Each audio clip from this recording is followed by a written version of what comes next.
Hey guys, welcome to the show. Welcome to the Late Show. This is your host, live from Los Angeles, Lord Housebond V, your favorite pseudo intellectual, your favorite live streamer's favorite live streamer.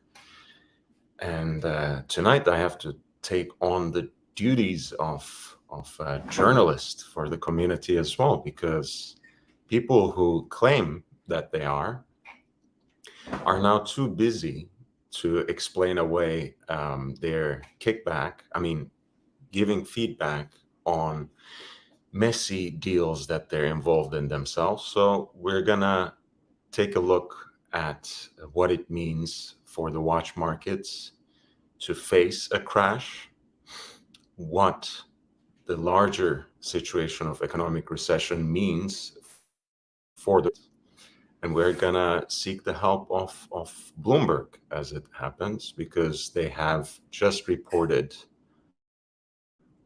especially from the perspective of the relationship between cryptocurrencies and the luxury watch market. So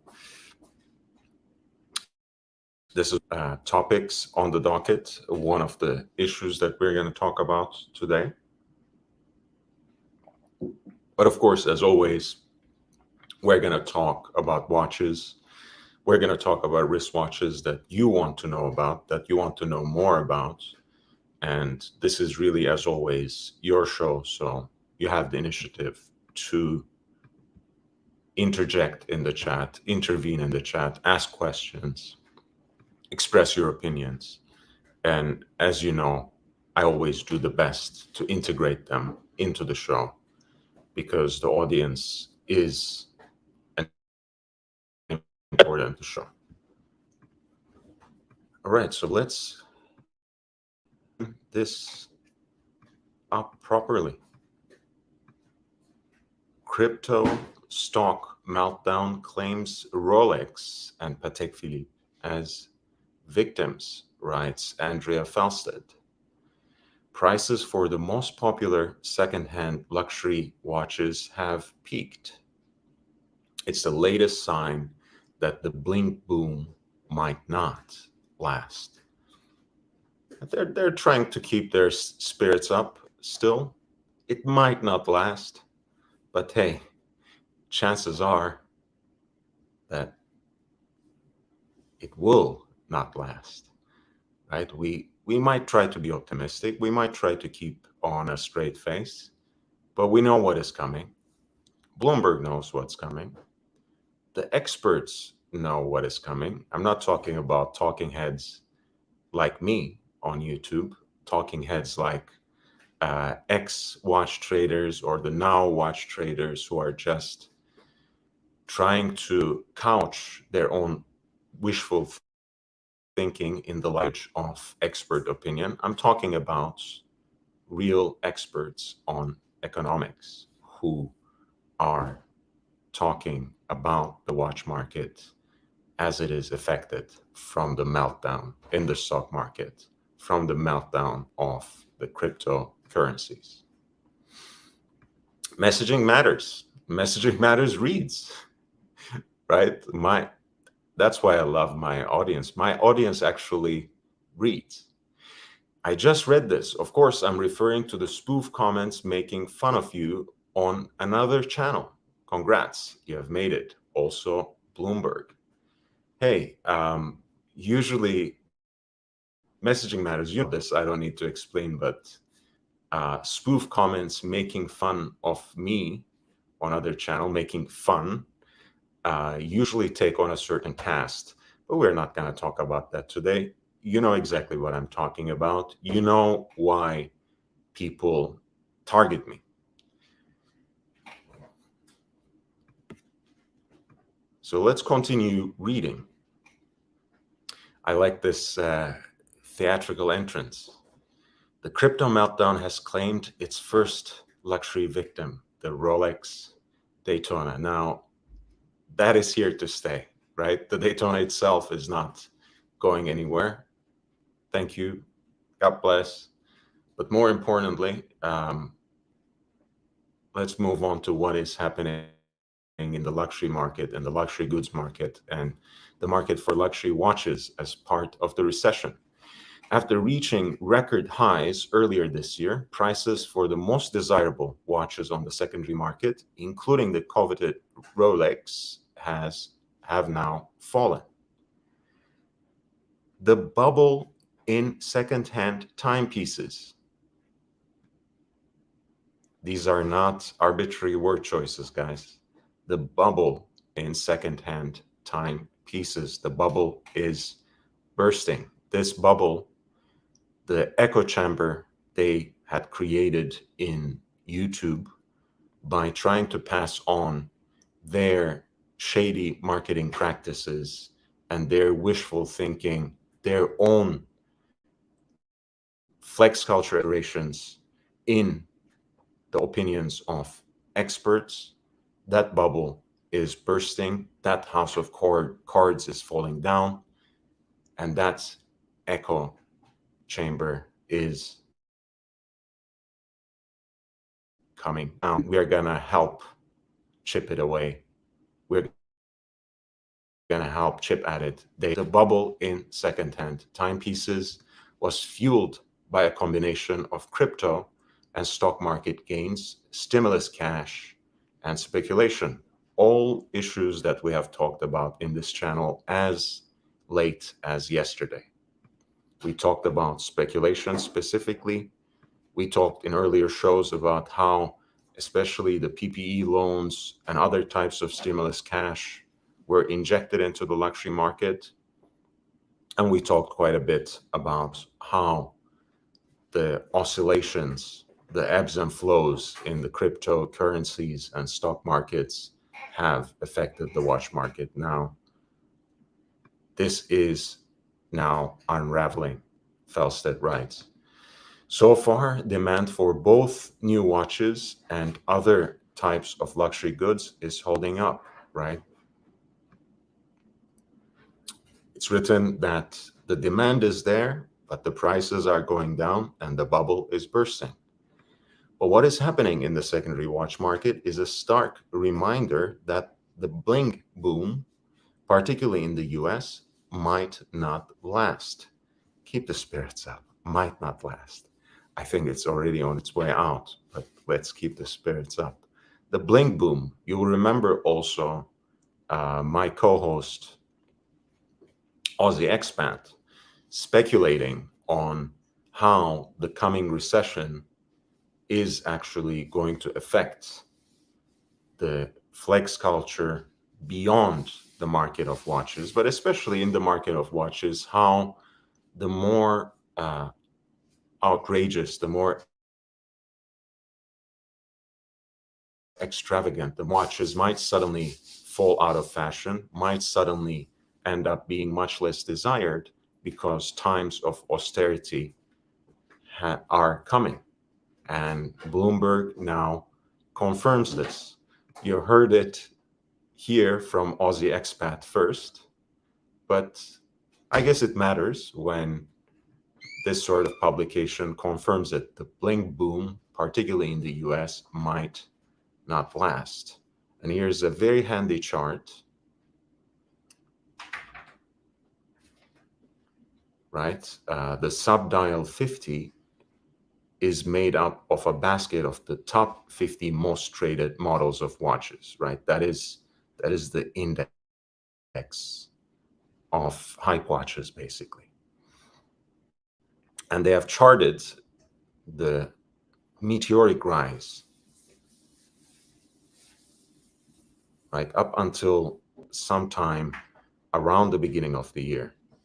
And then what you see is a gradual fall until sometime in April, and then it seems to be coming down, and it will continue, of course, and maybe start falling quite radically, quite exponentially as we get deeper into the year, as we get past the summer,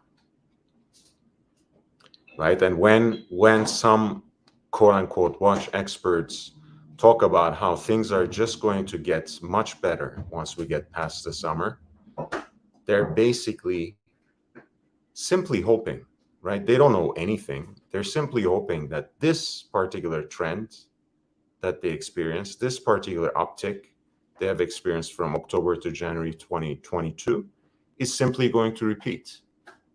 But why should it? The war is still going on. The war is still raging, right? The economies are not recovering after the pandemic. And the inflation has hit levels that it has not in the last 4 decades. And as El Professor, who came here just last night, said, the unemployment numbers are going to rise as well. All of these factors combined, you think that's going to make the watch prices rise and make the demands rise with it? Or are we going to follow the trends that we have been following since the compounding of these factors in the year 2022? Messaging matters. A couple of interesting numbers. According to the Bloomberg chart, watch prices of those top 50 pieces are down 18% from peak. Stocks, Dow Jones, are down 14% from peak, right? Nice comparison. And thank you, Messaging Matters, for collating these numbers. And crypto is down 64% from peak. How low we can go, no one knows. But some are just hoping against all hope. Guys, the demand is not rising anytime soon. People are holding on to their hard-earned cash.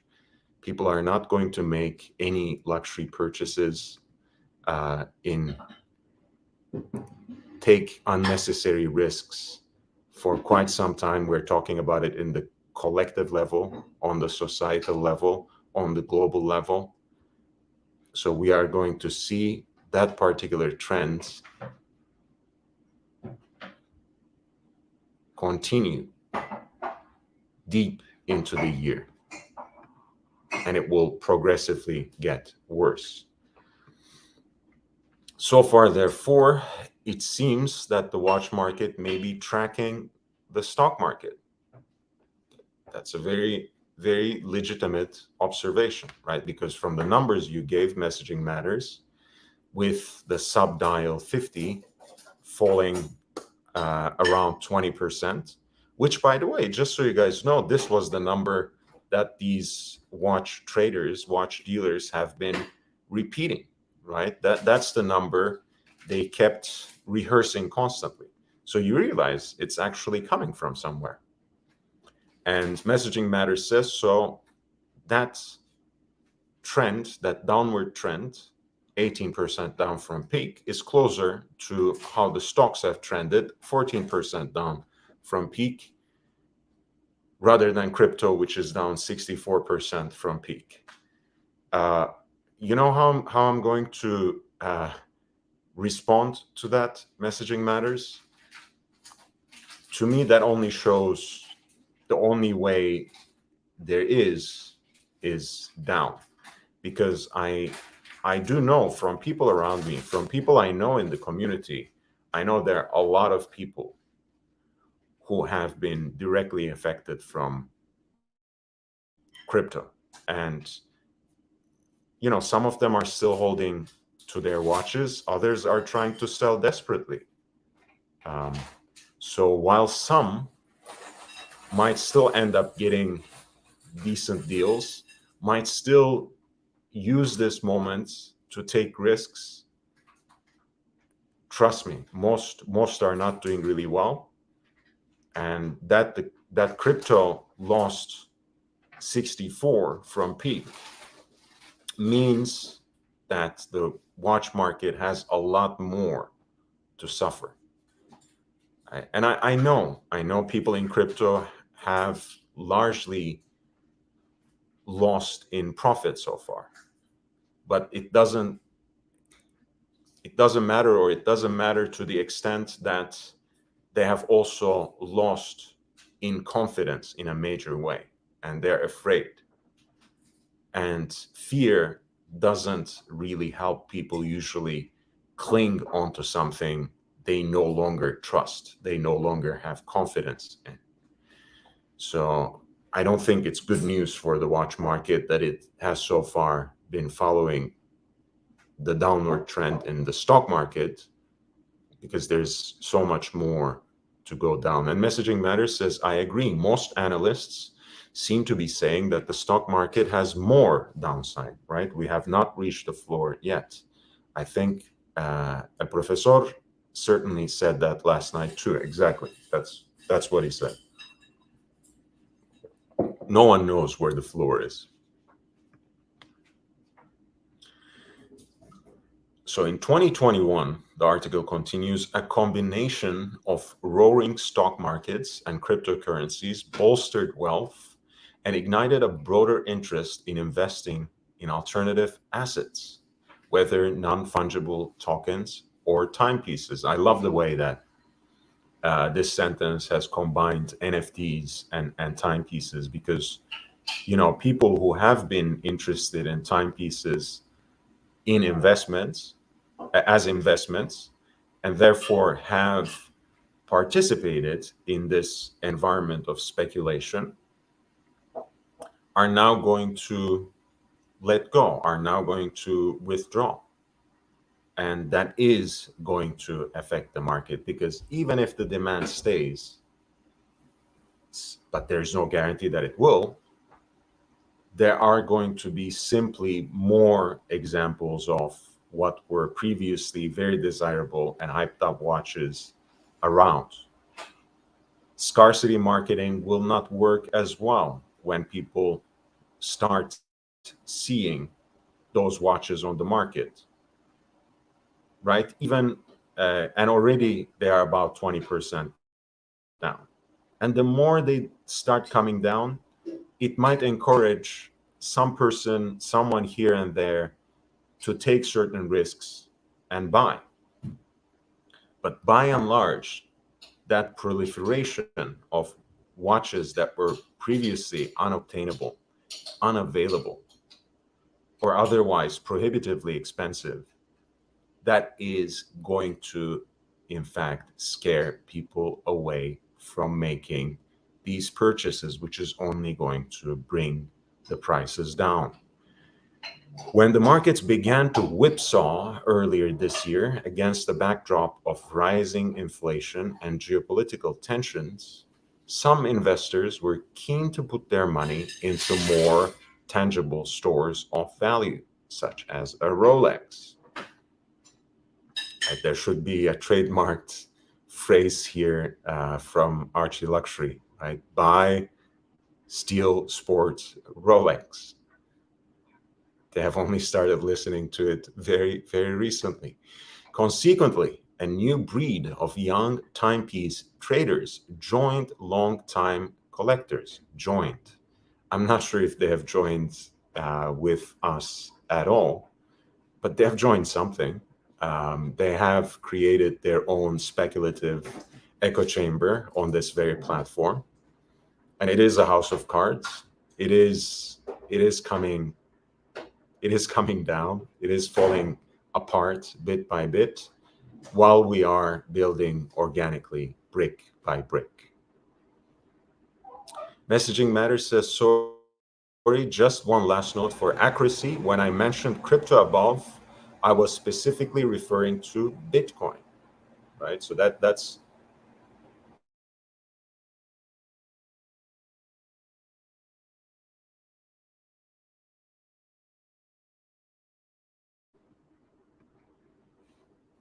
right. So Messaging Matters says, sorry, just one last note for accuracy. Above, when I said crypto is down 64% from peak, I meant Bitcoin. I was referring to Bitcoin. Fair enough. Fair enough. And I don't think that's necessarily the wrong approach, because there's so much else out there, of course. Some even that are trying that are almost gaining a similar level of respectability and trust. But you can make the argument that some other cryptocurrencies have suffered even more. So anyway, so Falstead writes, a new breed of young timepiece traders, interesting, joined longtime collectors. Falstead, if you're listening, please jump on. I think we have a lot to talk about. We have a lot of shared opinions and takes. Whether they were novices or old hands, buyers all chased the same models. By February or March, the Holy Trinity, this is an interesting cast of the Holy Trinity, but I think she has her finger on the pulse when referring to the specific models. The Holy Trinity of the most hyped watches, the Rolex Daytona, right, which has basically been hyped since year 2000. The Patek Philippe Nautilus, a very recent entry to this market, but it's been one of the most hyped up watches ever.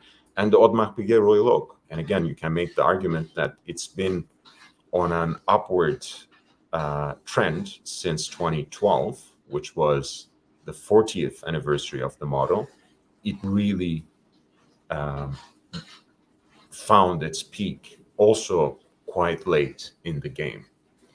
The most hyped watches was trading for many multiples of their retail prices.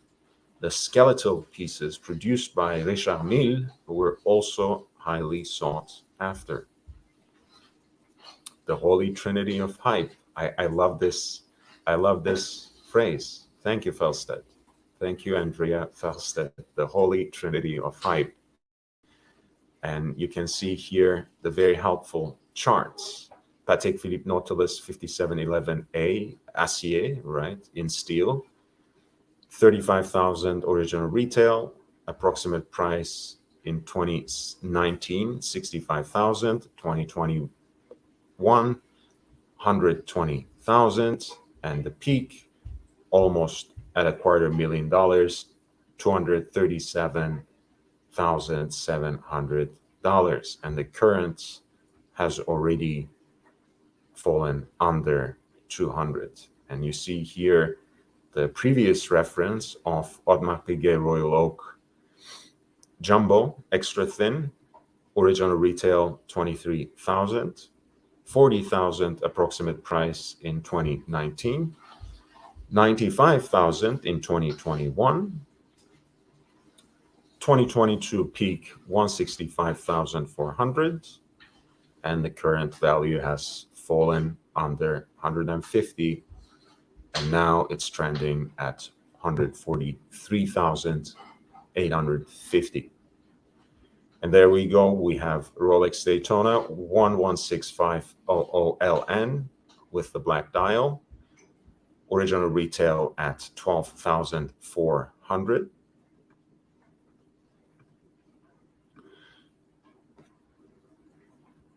Hey, Big Dub.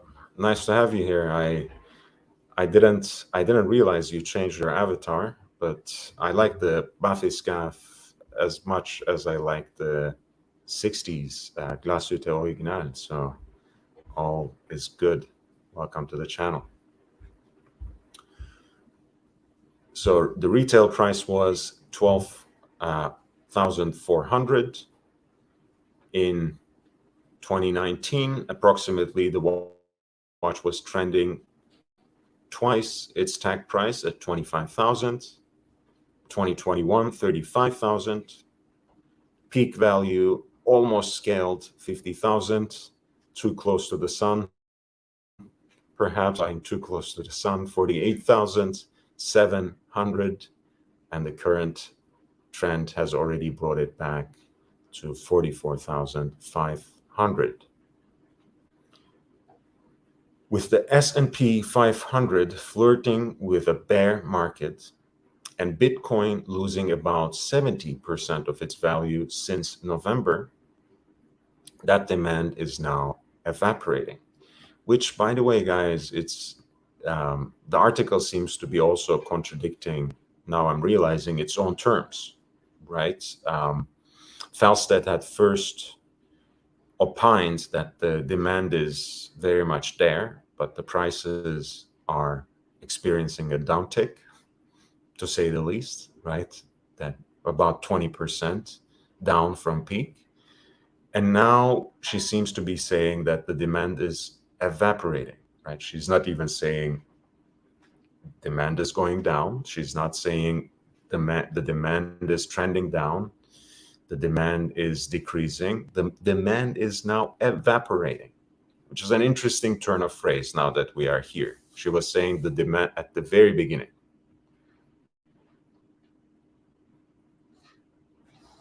So far, demand for both new watches and other types of luxury goods is holding up. And now she writes, demand is now evaporating. Let's continue. Buyers are becoming more cautious. Higher interest rates, the absence of stimulus payments, and soaring inflation are playing a part.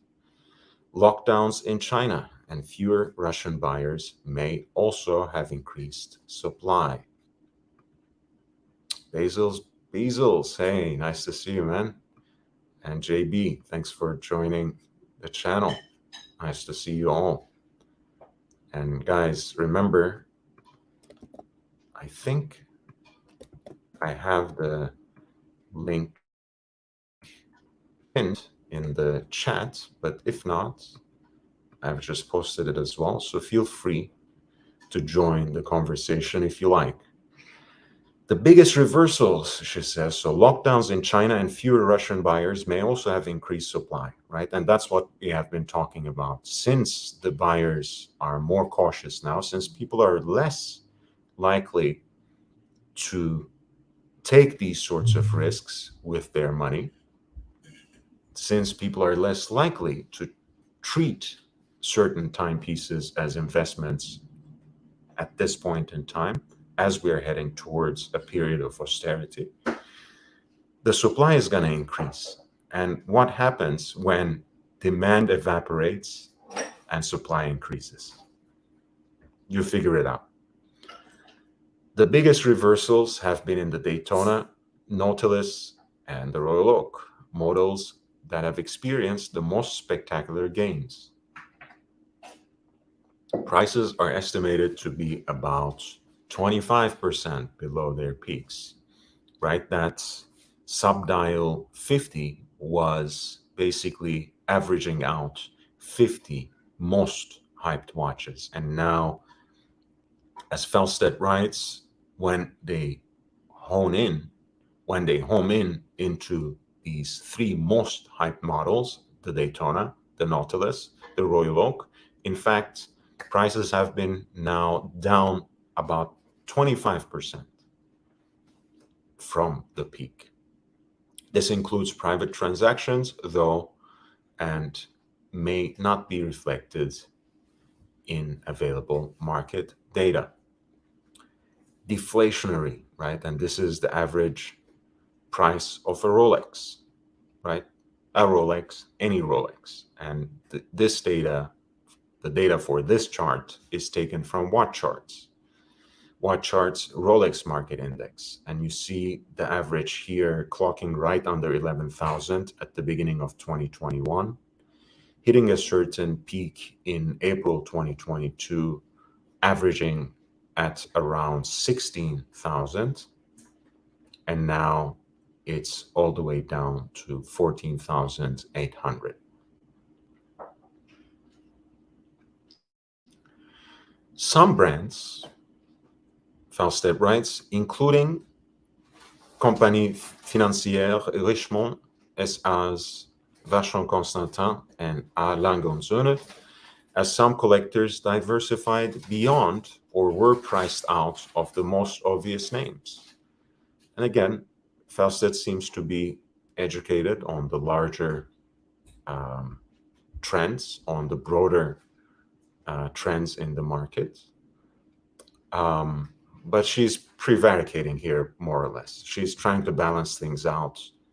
But believe me, Vacheron Constantin and Alain Gonzone cannot save the watch market from a crash just because they are, relatively speaking, becoming more attractive to some of the more high-rolling collectors, right? In a way, they were both brands that were unjustifiably left out for quite some time from the pantheon of hierology, right? Because even though people count the name Vacheron Constantin among the so-called Big Three, so-called Holy Trinity of watchmakers, a lot of people also consistently try to chip away at this esteemed reputation by saying, well, at the end of the day, it simply belongs to a luxury conglomerate. So they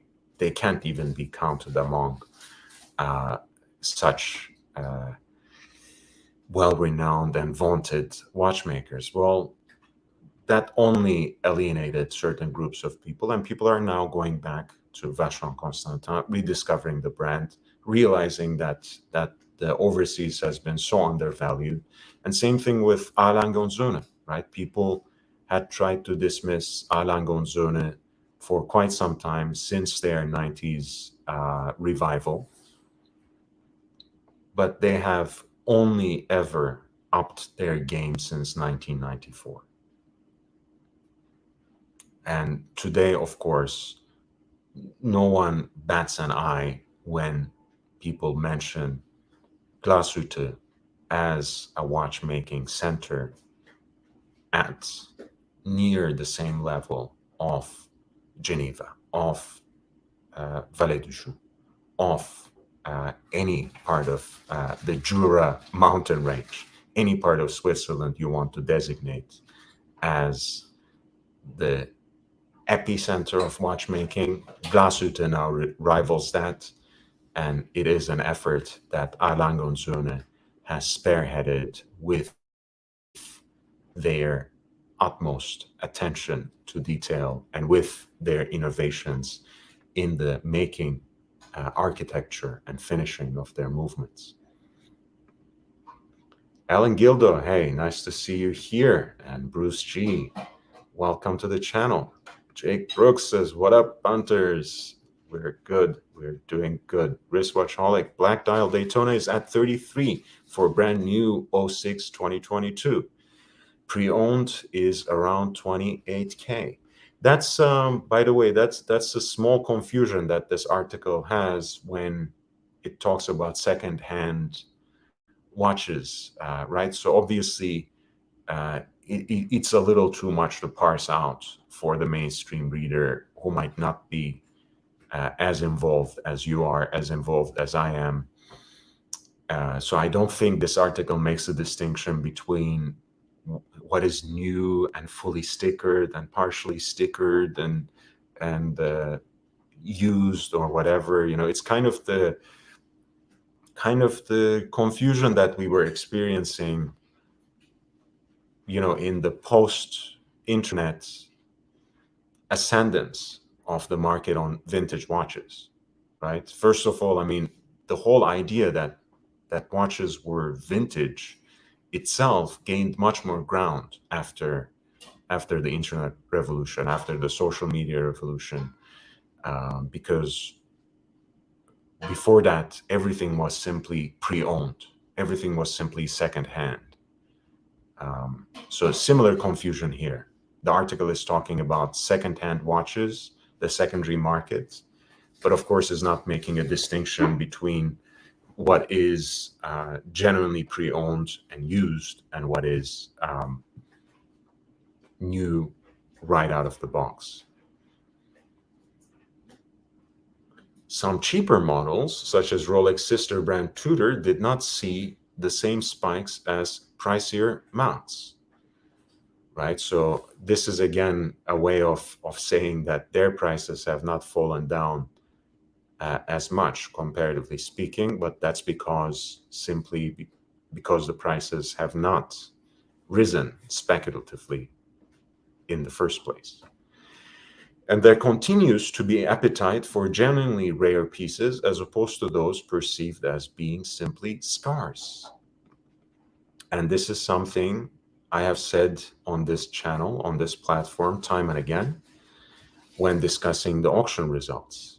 Right? I was saying that on the one hand, the auction results might give hope to many who hope against all hope that there's no crash.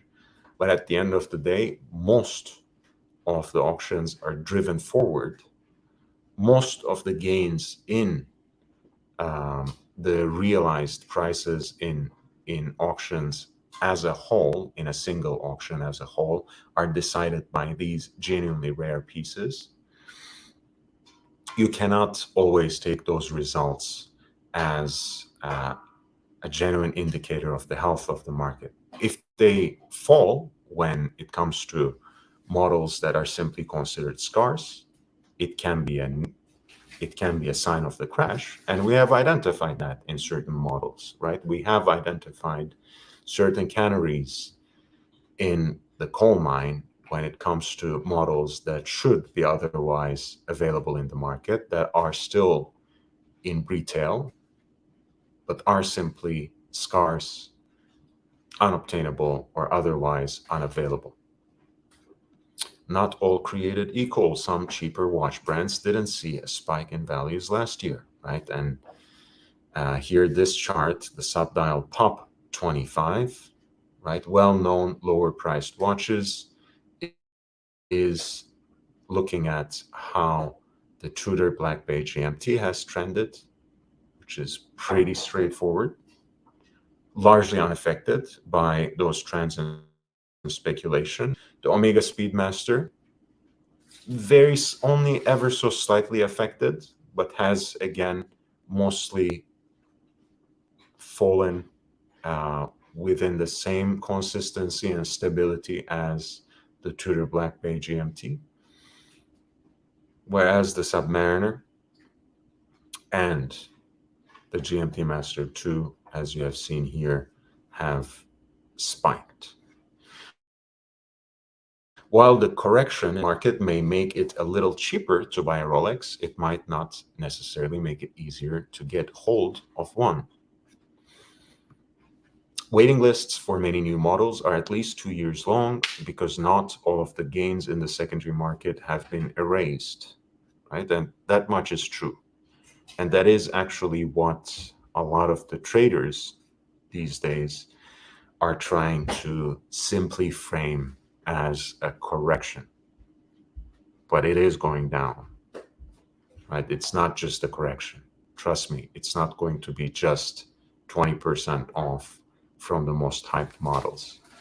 No one is taking that sort of risk with their money at this point. Certainly not with those sorts of hype watches. Buying a Rolex in a store still feels like a bargain. And that much is, again, still true, but it depends on what kind of Rolex. Once again, guys, in the long term, you still have to be wise. You still mostly have to stick to steel sports. Everything else is a risk. You might want to take that risk, right? You can say, I might be able to eat a potential loss I might take on a precious metal Daytona. But let's wait. Let's sit this out.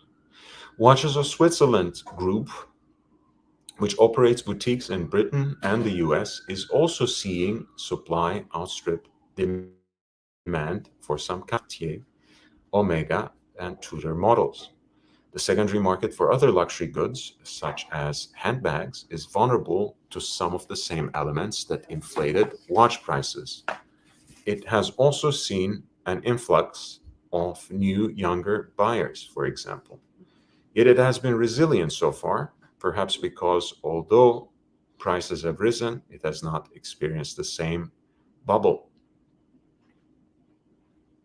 Right? This is other luxury goods that Felstead is talking about here.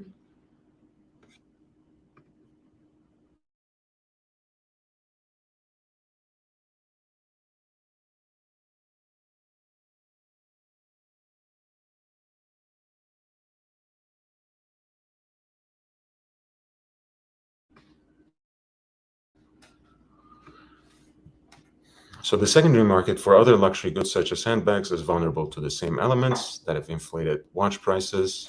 Younger buyers have entered those luxury goods markets as well, but they have not been part of the same bubble. And you see again, that's the word that Felstedt uses. This is a bubble.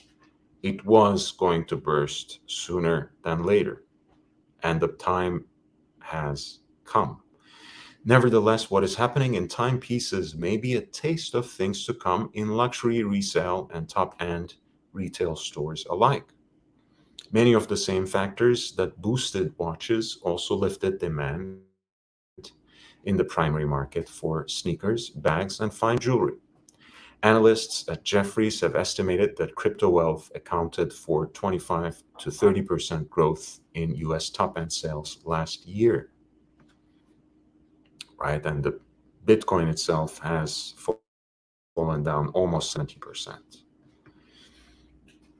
Again, you make the calculation. Demand is also closely correlated to the stock markets, which have fallen down around 17%, 14 to 17%. Shopping dropping, pulling back at home and spending abroad may have contributed to a decline in foot traffic to US high-end stores. Okay, I think, we are again hoping against all hope, but monthly visits to US luxury retailers compared with 2019, of course, the point of comparison remains for the large part 2019, because it would be unfair to compare it to pandemic numbers, obviously. Let me just read a little bit the introductions, contributions from the chat. Dirk Diggler says, "Hey, punters and Lord."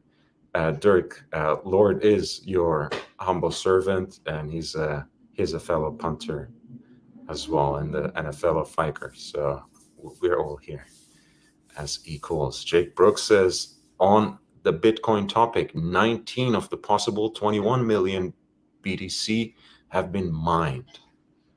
The long-term hedge against the supply of money is a mixed argument. Very good point. But I could see how a lot of people's free cash was wiped. The free money is gone. And Aussie Expat says, we were talking BTC earlier, a little bit, with Bloomberg and Messaging Matters' help. If you want to jump on, if you think you have time, Aussie, please. Jake Brooks says, I took a beating too, Aussie, just that the drop has hurt Lux demand. Yes, so we were talking about how basically the downward trend in the stock market, which which is 17% when you take Dow Jones, and the downward trend in cryptocurrencies, which is anywhere between 64 to 70% when you look at Bitcoin, has affected the watch market, has probably precipitated a crash in the watch market, because it was already counting towards at least a quarter of the sales, quarter of the volume of transactions, you might even say, that were taking place in the watch market. So what happens when people's free money is gone? What happens when most of people's profits are erased, right? Wouldn't that make people risk averse? Wouldn't that cut down to demand? Yes, the article begins with crypto meltdown. That's right. And Aussie says, I'm not overly worried. Bitcoin is better than it's ever been technology-wise. Adoption, now it's cheaper, so I'm buying. Yes, guys, again, we don't look at watches as investments on this channel.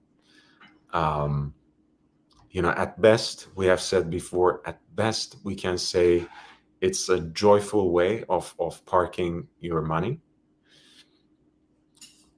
But that being said, we're not in a place to give financial advice. The focus of this article and my reporting based on that is limited to the watch market. We are talking about how observable trends in the meltdown experienced for cryptocurrencies, Bitcoin being the utmost representative, has affected the watch market. So this has not in any way been an attempt to either encourage or discourage people from buying cryptocurrencies. I have absolutely no stance when it comes to that. I don't see myself as qualified to say anything definitive like that. And certainly, I'm not in the business of giving financial advice, especially not related to the Bitcoin. Jake Brooks, I thought at one time that the major auction houses only accepted payment in crypto. Right? It had come to that. Aussie Expat says, and Steel Sports, Rolex still pleases me. That's it. So I've switched from aiming for the gold Daytona back at perhaps a black steel Daytona and a Pepsi. Maybe, depending on what my AD says. But you, Aussie, you had said you don't really like the Pepsi. Don't change right away. And you already have the Panda Daytona, so you're just gonna get one with a different dial. I don't know. I understand, but again, you see, this guy was just eyeing a precious metal Daytona, possibly on Oyster Flex, right, with that special rubber bracelet with titanium reinforcement for Rolex.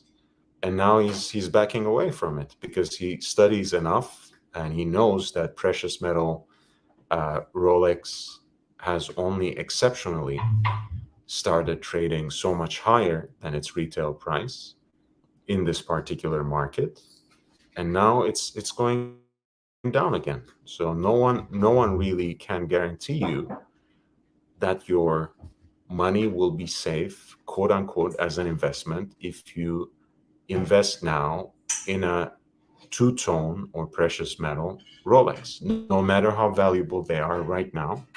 Even buying them at retail entails a certain risk.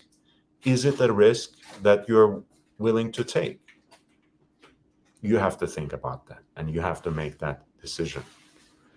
GB Vol, welcome back to the channel. That Luna money is gone. Sad. Trending technical analysis predicts Bitcoin to 11.5K. GB Vol says. Okay. Aussie Expat says stable coin yield equals black swan generator. And Aussie Expat says 2 is 1, 1 is none. He's being cheeky.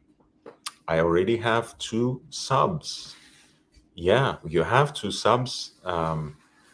That's why one of them should have been a no date, in addition to that Hulk.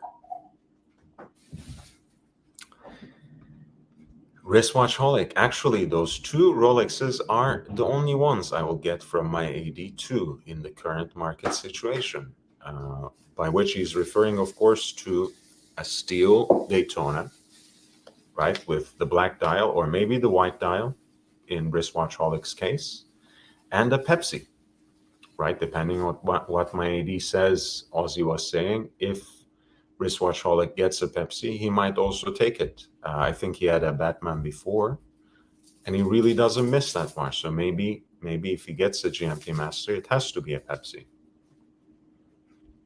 And Jake Brooks says, which watch would Robin Leach be impressed with? Very interesting. I don't know, actually. I can't speculate. Aussie Expat says, no date. I didn't lose that much money. I can afford the date complication. Well, that's exactly why I have a no date Submariner, because I'm thrifty. And Wristwatchholic says black dial Daytona because white dial is hard to get even these days. Fair enough. Ellen Gildo says, no date's the one to get when you have too many watches. Actually, no date is the one to get when you have only one watch, and that one watch should be a no date Submariner, and it should be probably vintage, mid 80s or before, because that's a watch that you can simply wear and wear and wear everywhere. And you only need to make sure that you get the gaskets checked once every so often. Wear it on the bracelet, wear it on a leather strap, wear it on a NATO strap. Just wear it, wind it, and wear it day in, day out. So this was the shop drop, right? January, 11.3% rise. February, 17.1% rise. March, only 4.9% rise. April, 8.3%, and May already minus 3.4%. And it might be right? Maybe people are, pardon me, now desperate to travel, desperate to get out of the country. So maybe that's why foot traffic in US luxury stores has been dropping. But that, again, seems to me an example of circular logic, because people from other countries who had wanted to travel to the US are now finding the chance once again to travel to the US, to come to the United States. And a lot of times, luxury stores, high-end stores, are part of those trips. So if the foot traffic is falling down, let's not try to find excuses to explain it away. It is down because it's down, because people are less interested in luxury products at this point in time. Forthcoming results from the big luxury houses will likely show strong US revenues, but the second half of the year will compare with a period in 2021 when sales were surging. Many Americans are traveling to Europe this summer to take advantage of the strong dollar, transferring their luxury spending to the boutiques of Paris and London. But when they return home this fall, having possibly dipped into their savings, they may be more inclined to pull in their purse strings. I think people are already pulling in their purse strings, and rightly so, as they should. Add in the possibility of recession, and the crucial holiday spending season looks more uncertain, right? What is Felstead saying to watch traders? Do not take the holiday spending season for granted.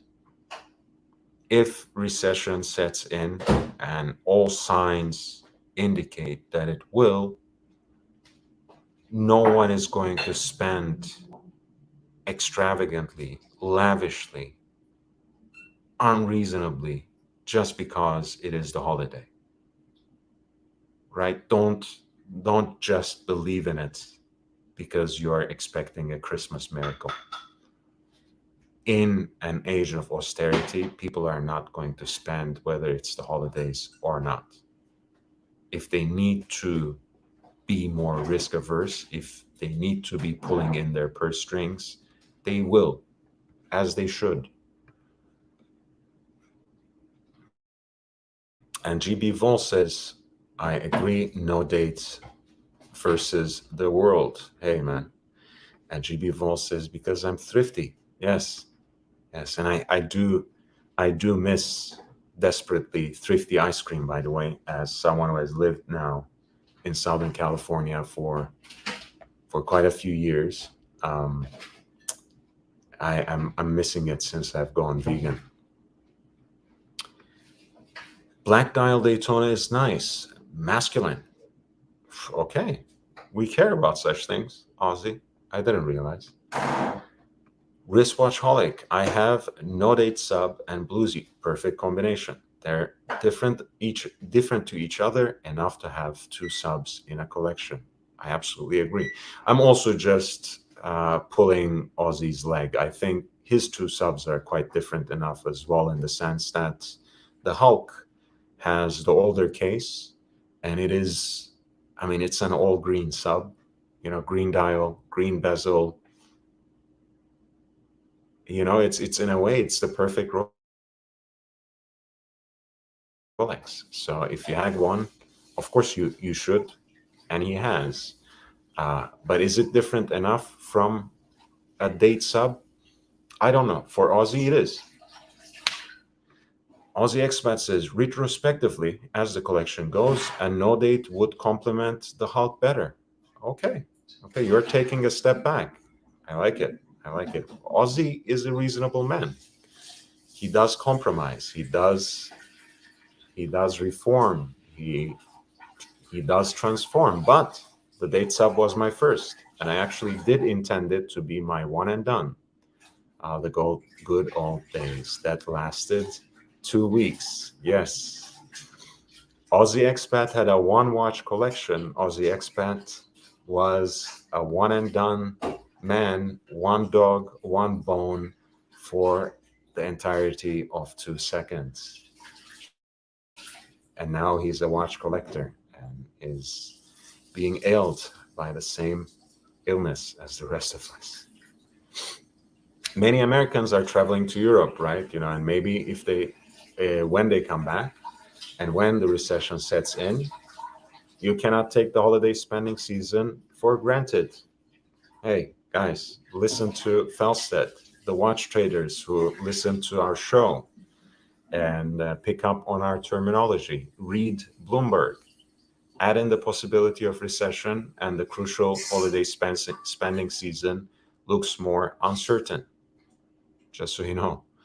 Of course, a revival in China might pick up the slack. Might. A revival in China. Once again, we are hoping against hope. Once again, we are dreaming. Once again, we're being delusional fantasists. We're expecting a revival in China. We're expecting a Christmas miracle. Luxury stocks rose briefly this week after the country eased quarantine rules for inbound travelers. But for the bling behemoths, as in the watch market, time may be running out.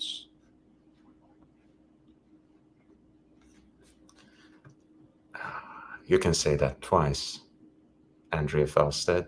For the bling behemoths, as in the watch market, time may be running out. Time is running short, guys. The house of cards, traders, flippers, and the traders and the gray marketeers have built on YouTube. It is falling down. It is coming to a crash. It is crumbling. And hey, we're just spreading the good news that Bloomberg shared with us. The bad news, of course, is all of this is taking place in a world that is going to hell in a handbasket.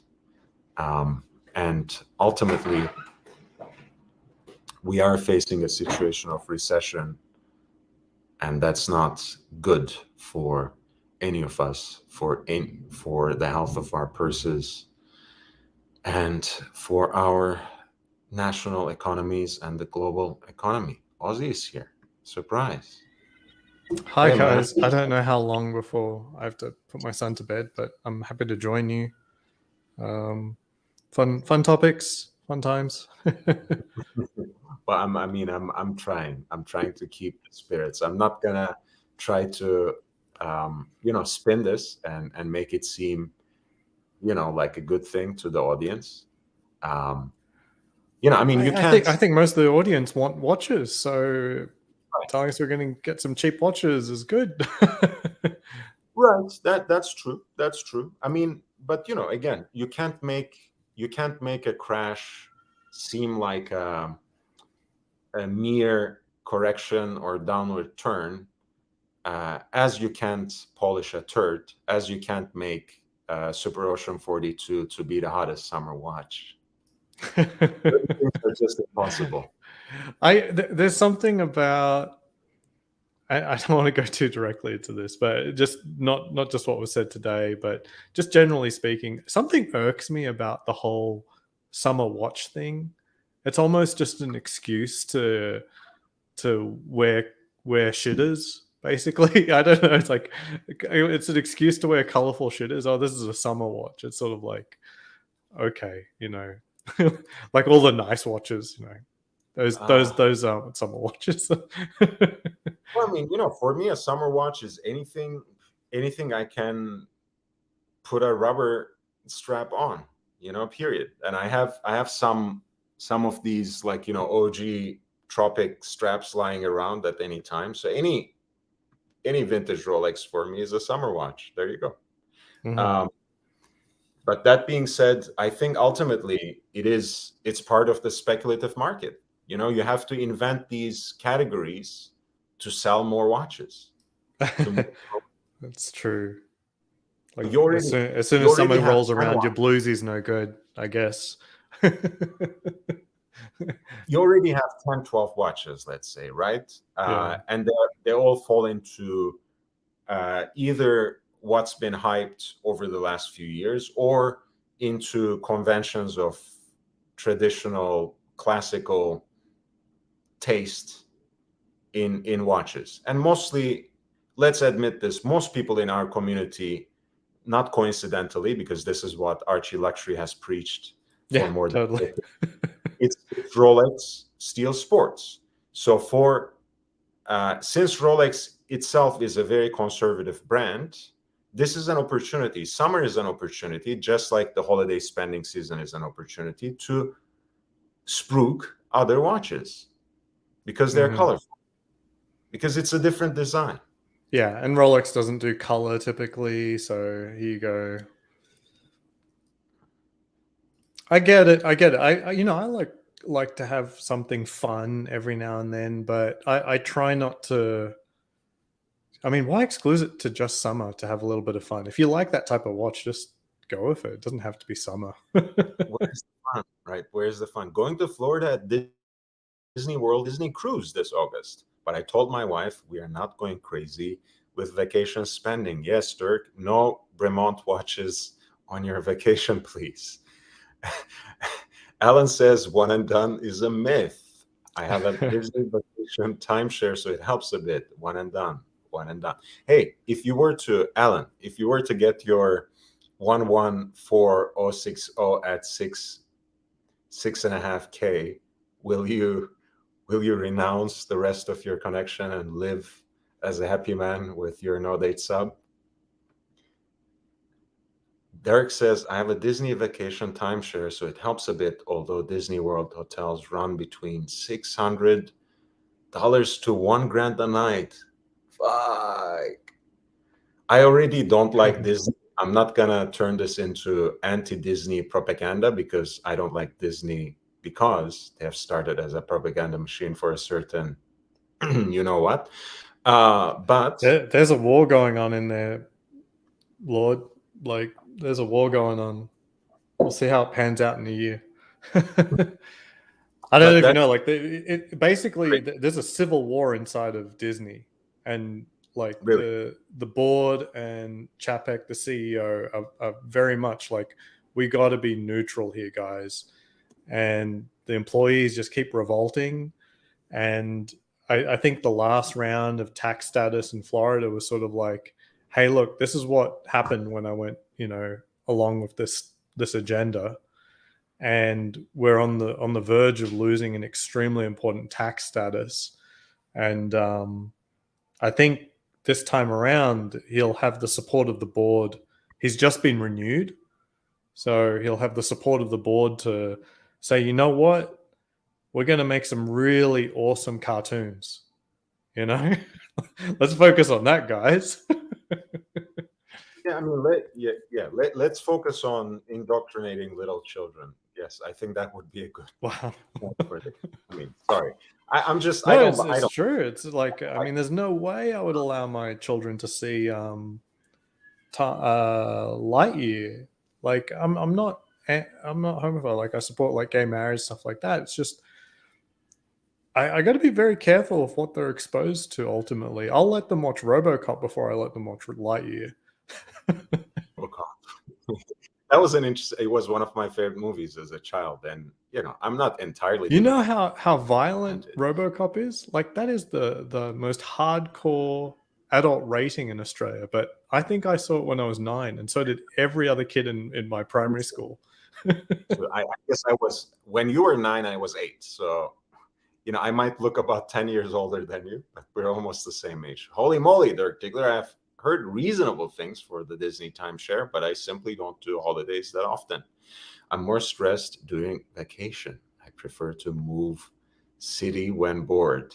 Yeah, once he completes his Rolex collection, I'm telling you here first. This guy is moving from Las Vegas.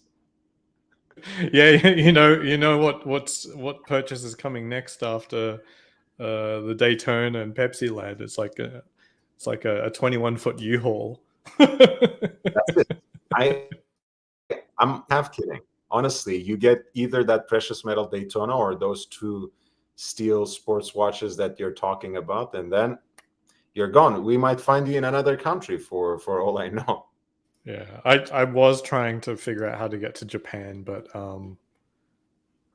it's not happening. Like they just don't they don't need engineers as qualified as me in general, and then for any reasonable position they want extremely fluent Japanese, and that's not happening. And I'm guessing that they don't have as many Rolex ADs concentrated in one spot as Las Vegas. Actually, no, I think they do, right? Like Archie said, they're the original consumers of luxury or something. That's always stuck in my mind. I haven't quantified in any real way. I've done my research, but No, look, I mean, I banged the drum of Italian collectors from the early days, but I've also heard many stories from the Middle East, especially, where a lot of Japanese people, a lot of quote unquote Japanese tourists, were going into jewelers and rescuing, especially precious metal Rolexes, from being simply scrapped for gold. So the Japanese market has been very, very integral to Rolex collecting and luxury watch collecting for decades. That's for sure. Whether the ADs are faring and how they're faring right now, I don't know. For new watches, that I genuinely don't know. I was just joking about your very conscious and calculated choice of living near the strip so you can get Rolex at retail. it Japan may actually not be terrible. I don't know anything about it apart from macro level stuff, but they do have a decent concentration of ADs, and their average wages are not super crazy. Like a lot of the developed Asian nations tend to have relatively flat rewards. I'm not criticism or anything like that. It's just it's a lot flatter out there. That the highest of the high for a professional isn't as high in Europe or America.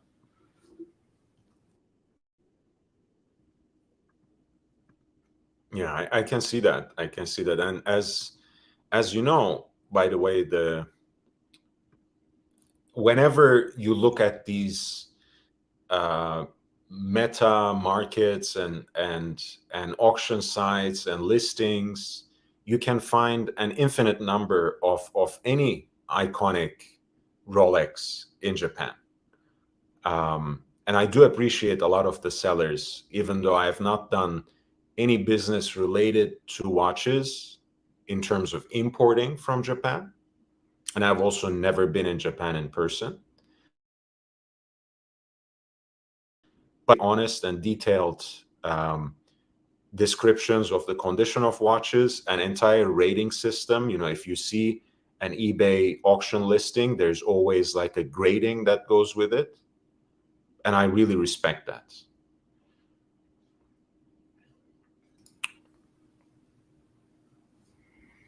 And yeah, I said Chapek, not to be confused with Chapek, the Phoenix brand, not to be confused with Chapek, the original partner of Patek. Yeah, but Chapek, the CEO that we were talking about. Alan is saying we skipped a couple of the Disneyland stuff. When I get the 114060, yes, okay, he has become less delusional in his fantasy. Now the tag price is 7,500 instead It of wasn't 60. always that? Okay. No, okay. It was 6.5. The I would keep BB58 is on the both. chopping block. No, I would keep both. You go with both. Alan, I know you might not be convinced, but I thought the push we did yesterday, with me like stretching my technological skills so we could show a big crown submariner with Aussie expats BB58 would convince at least some of the redeeming value of that watch. I think it means much more than just being the sibling of the current No Date sub. I think it's a different watch. Yeah. You totally go with both. I don't see them in the same thing. You like them for very different reasons. I want to call it out. There's a new category of watch. It's not summer watch. There's cooking watch. So when you're cooking food, you're exposed to heat, chili sauce, butter, oil flying around. You need a durable, waterproof, stainless steel stunner. Also, can I say? I mean, I want people to sign up for your channel, and they can do that. I think if you post one of your cooking shorts, and by that I mean the YouTube format. I'm sure he's just focusing on choosing the right watch so far, not the right kinds of wear. Even though I'm sure the guy wears Crocs even when he's cooking. Post a link of one of your shorts so you can help people choose the right cooking watch. And they can also directly subscribe to Aussie expat watches from there.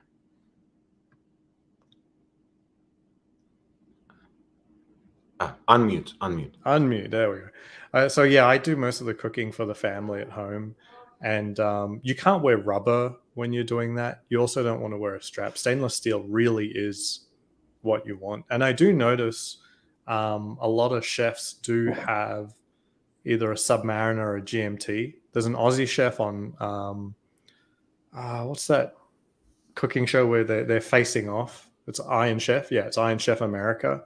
The Aussie chef has a GMT, I think black, and it's very appropriate. He's obviously an expat, so What's the guy's name? I don't recall. I don't recall. He's relatively famous in Australia, but he's just one of the master chefs. Is it on Curtis? Iron Chef? Yeah, Curtis. Yeah, I think that's the right one. Yeah. Shit, I went to the same boxing gym with this guy for the longest time. It's an Aussie gym as well in California. Fortune. It's yeah. That's cool. I'm not going to be able to find it, but I took some photos of the watch he was wearing. But Gordon Ramsay is a huge collector of Submariners, and he's always pictured and cooking with a Submariner. As a watch guy, anyway. So I'm not surprised. Obviously, there was no sight of a Rolex when he was actually, hitting the heavy bag or doing mitt work. But yeah, and I also saw on the Caesars portraits of for Hell's Kitchen at here in Vegas, prominently displayed on Gordon Ramsay's wrist is a gold Yachtmaster on Oysterflex. It's very cool. I always love pointing that out to my wife when we go into the strip. And wait, let's skip the Disney conversation a little bit. GB Vol says Japanese high school is rough for children. I wouldn't know anything. Dirk, what's your watch choice for Disney World, Dirk Diggler? What's your theme park watch? Magic Kingdom Mickey Mouse watch excluded.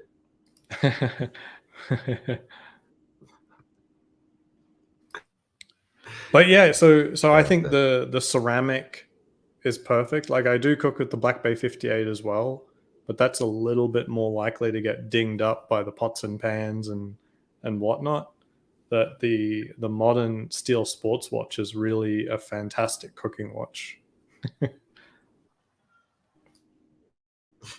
I've thought by about the the way, Pelagos, but basil. sorry, go ahead. No, no. Please continue with the Pelagos. Yeah, I've thought about the Pelagos. Like titanium is obviously as or maybe more inert than steel, but the the sandblasted sort of matte ceramic on the Basil. Pelagos gives me a little, yeah, it gives me a little bit of pause. Like I'm not as certain that that will stand up to, you know, chemical attack. Like I don't know how that blue bezel is made, and I just fear that it will get some sort of discoloration one day because I've spilt the wrong thing on it. But I don't know if that's completely unfounded, because it's just the surface is just so different to, you know, the Cerachrome on the modern sports Rolexes. Yeah. By the way, speaking of bezels, Bezels has just become a Patreon member of the channel. So thank you so much. I really appreciate it, man. It matters a lot. But that being said, guys, if you haven't subscribed yet, please subscribe. This channel is here for you every day with watch content, with the live streams, with weekly content posted, you know, at least twice a week as well. I will share some of the links as the conversation continues. But like the stream, please hit the like button. It really matters. It helps me gain more exposure as I make my way to 1,000 subscribers. And ultimately, if you want to support the channel, if you want to contribute before the channel ways, at Lord Hellespont the fifth at gmail.com. That's Lord Hellespont V at gmail.com. Also my primary point of contact. I have a Cash App, $ LHVVV, and I also have made this new Patreon account with the explicit purpose of increasing the quality and quantity of content on this channel, especially to have the opportunity to run live streams earlier in the day, an additional live stream at least twice a week, so I can have more time with the UK-based audience, with a continental European-based audience, and even with parts of the East Coast in North America or in Americas at large. So any contribution will help me work towards that. But if you become a consistent contributor on Patreon, that makes a world of difference as well. But the PayPal is there, the Cash App is there as well as always. And I've just dropped those links into the chat. And Bezel says, happy to help the cause. Thank you, man. Thank you so much. And Mr. Foss from Norway, must be early in the morning there. I upvoted, and you should too. Thank you, man. Alan Gilda says, unfounded on the Pelagos. I constantly spray my left-hand drive down with alcoholic sanitizer spray. It still looks brand new. I want to see some tests. Like I have very high confidence I can put anything on this trouble free. I want to see some sriracha and some soy sauce on that Pelagos bezel and see it come good before I start cooking with it. All right. Well, are you ready to take one for the team, Alan? I don't think the bezels cost that much. I think it's $400 replacement if you okay, all right. I want video. I want sriracha sort of smudged in. You don't have to put a whole lot, but it has to actually touch the bezel. Soy sauce. What's another good one? Oil, just straight oil. I mean, Tapatio, Cholula, Valentina, I don't know, Tabasco, anything, any hot sauce. I can give you, we're still waiting for Mike the Snake to deliver on the top 5 TV dinner choices. I can give you my top 10 hot sauce / barbecue sauce anytime. But and it can be. I think I'm happy to contribute to these shorts as well. I'll do the voiceover with the particular brand of the hot sauce, and Alan will douse the Pelagos in that hot sauce, and we'll make a short for your channel, because Alan Gildo doesn't have a channel, right? Alan doesn't have a channel. I'm not aware. Okay. So Alan, yes, please do make a video. I'm happy to provide voiceover duties, and we will prepare a very sizzling hot short for our channel. Dirk Diggler says more Amazon returns, Aussie. Yeah, that one's a graphics card I bought 8 months ago, but the price is no. I'm not going to do that. But it is the box of my graphics card. But I just kept it there because I don't know. It's such an expensive purchase. I try not to throw away the box just in case something has to be shipped or something. GB Vol says there's a shortage of sriracha sauce. They had a poor chili crop this year. I didn't know this. Yeah, 100% shortage. Like, go on Amazon, you cannot get it. You will not find it anywhere. It's for real, and I'm down to half an inch left on my big bottle. It's going to be real trouble soon. I've already started substituting. I pick up the sriracha packets from Chick-fil-A. I do that all the time, anyways. I'm an immigrant, man. I take excessive amounts of tissue and napkins. I take hot sauce. That's it. I have to carry them with me, because when I go somewhere and they don't have hot sauce, or they don't have the right hot sauce that will go with that food, who's gonna take care of me? I'm looking out for myself, man. It's important. All right. So Mr. Fox is saying, I am having a case of insomnia. It's 6:32 a.m. in Norway. Nice. And Shinzo Abe says, good evening, gentlemen. Good evening to you as well. What do you mean, poor taste? What's going on? Is there something? Yeah. I think I'm not sure of the details, but I think there's something wrong. Okay, yeah. He was just assassinated. Okay. I see. Yeah. Well, when the stream ends at a certain other place, all the trolls come rolling in. I wonder if that's a coincidence, but hey, trolls, don't forget to subscribe and upvote the stream, or downvote. And as you know, any interaction is good for me. So just click, engage, and expose yourself. Why not? Good. He survived. All right. Thank God. Thank God. Thank God.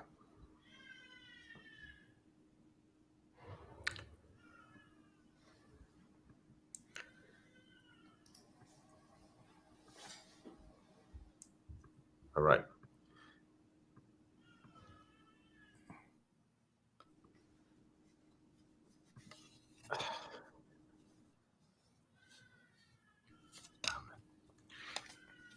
Yeah, it's a little unstable. Interesting person.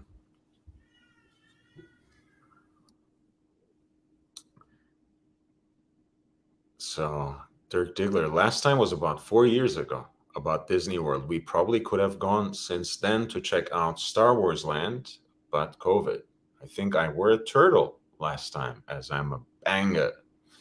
Dirk Diggler has a king turtle himself, so that could be a good watch. to wear to the Disney World? Yeah, I mean, there's a lot of exposed metal on a lot of rides, and through most of your life, the only exposed metal you're going through is usually like some instruments like this, or your door handles. Like even approaching a car, almost every surface is not exposed metal anymore, unless you're talking about a Jeep Wrangler. But in a theme park, roller coasters, gates galore, other people's watches as you walk past in those crowded areas. That really pissed me off one day. Like I remember in high school distinctly, we're all funneling out of the gymnasium after like some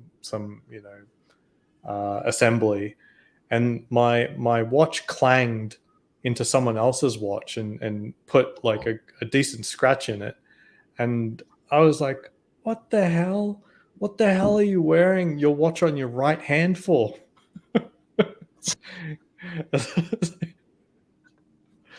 I blame him. I blame you. Wearing your watch on your right hand, Jesus Christ.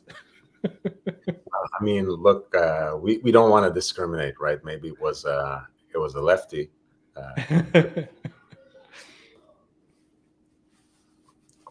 But yeah, I remember being really infuriated at the time. Just sort of, no, I didn't go fisticuffs or anything like that, as you do in high school. But yeah, I was just like, how could you break convention so badly by wearing it on your right hand? This is just silly, and I'm paying the price of your lack of consideration.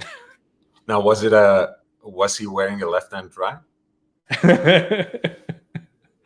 Well, I think G-Shocks have pushers on both sides of the watch, so it's up to you whether or not you think that's left-hand drive or not. That's Now, a it good clearly wasn't a G-Shock. Like neither of us were wearing a G-Shock. If they clanged and something happened, I don't remember what I was wearing. I mean, technically, when it comes to a watch, I guess what decides on left-hand drive is it's your winding hand, right? In a way, like it's the hand with which you interact with the crown. So, yeah, interesting dietary choices in the chat.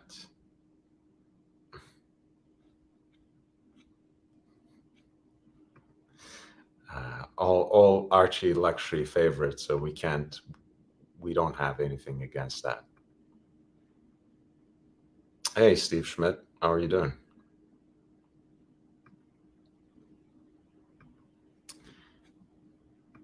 Yeah, so I was wondering,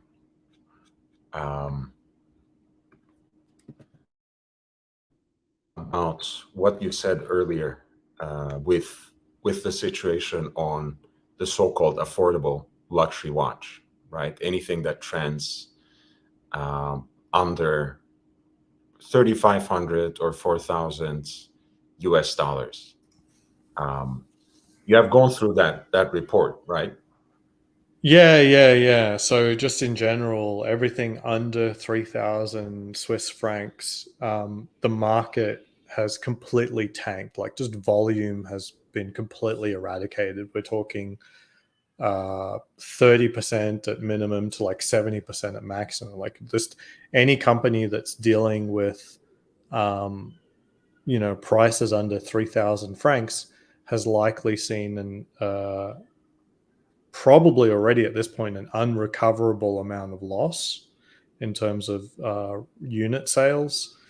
And for like any manufacturing company, like typically a 10% decline would be enough to send the company under potentially. So yeah, the Swiss Watch Confederation has really good stats on those sorts of things. And quite frankly, personally, I also don't really have any interest in watches under 3,000. I would say it's not because I'm a watch snob. I have watches that are much cheaper. It's just that it sits in a middle ground that I think is relatively dangerous. Um, they're at a price point that they probably don't hurt you very badly, as Archie would say. It's got to hurt, but that hurt, I would only paraphrase to say that the reason you want it to hurt is that at some point, inevitably, these things will break. They will either break or they will need servicing. And it needs to be valuable enough to justify that servicing and that repair and that upkeep.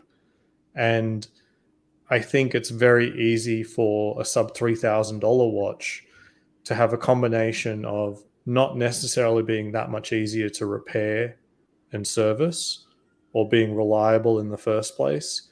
And at that price point, you can afford to be more, how to say, adventurous in terms of design, which also conversely means may not be timeless design, right? We're not talking about buying the classics or the icons here that should last you the rest of your life. So that price range really scares me from the perspective that anything you buy there likely shares the same fate as a watch that you only paid $200 for, where it will never see a professional service and will probably effectively end up in the bin or effectively the bin, the bottom of a drawer, broken somewhere for, the rest of its days. Someone tell me I'm wrong.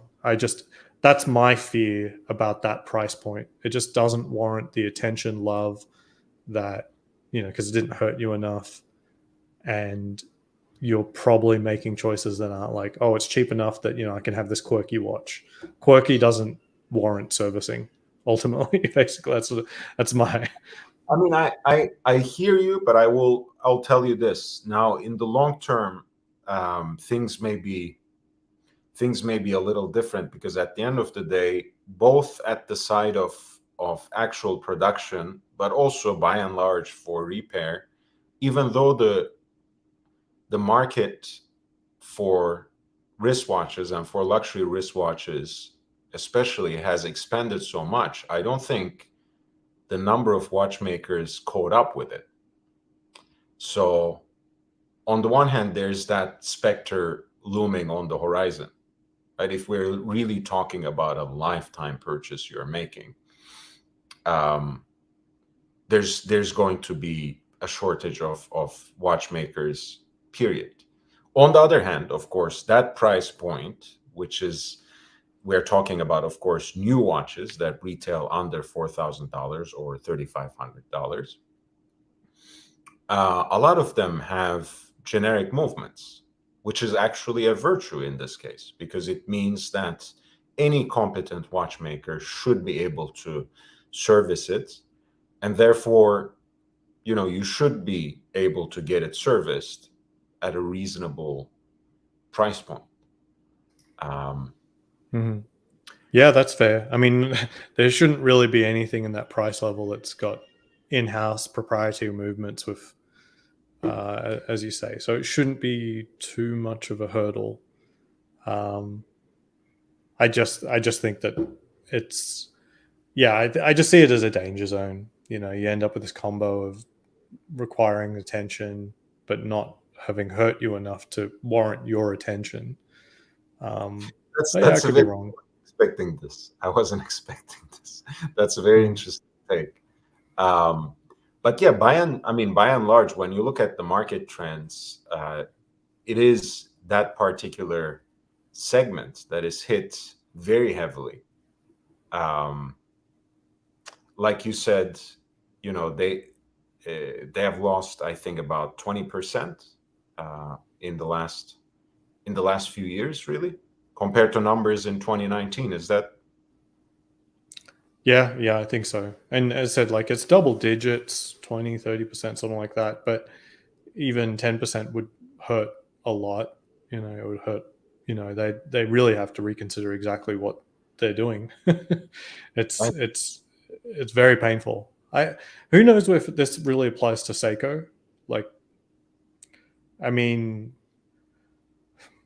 I don't know. I think the channels for sales of Seikos is very different to the channels of sales of luxury watches under 3,000 from Switzerland. And we are talking only about stats for sure from Switzerland. Whether this applies to the Japanese watches is speculation. It would not be too far from it. But I think Seiko tends to deliver watches like at a very fair price. Like I think there's new GMTs that the MSRP is like 600 or something.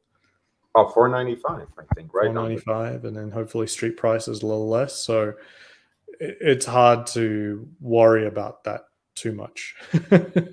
And honestly, I mean, this at any rate, these guys, this was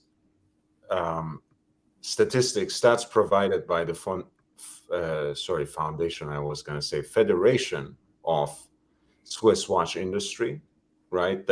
And those are information that you can access yourself on their website, right? Yeah. Did you want the PDF? No, I mean, you can send out the link on the in the chat, right? Because I do have the PDF already. I have the PDFs. Yeah, so they're saying under 200, they've seen 30% decline in units. Under 500, 30% decline. Under 3,000, 8.8% decline. 8.8%, as I said, doesn't sound like a whole lot, but decline is very, very hard to manage as a business, especially one that has physical product to make.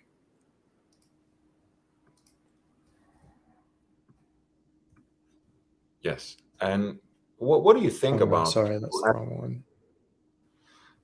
What do you think about people attributing some of that decline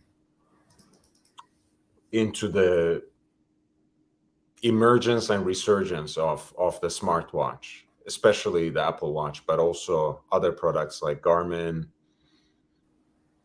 That's a really complicated one. I think it's hard for me to agree with that wholeheartedly.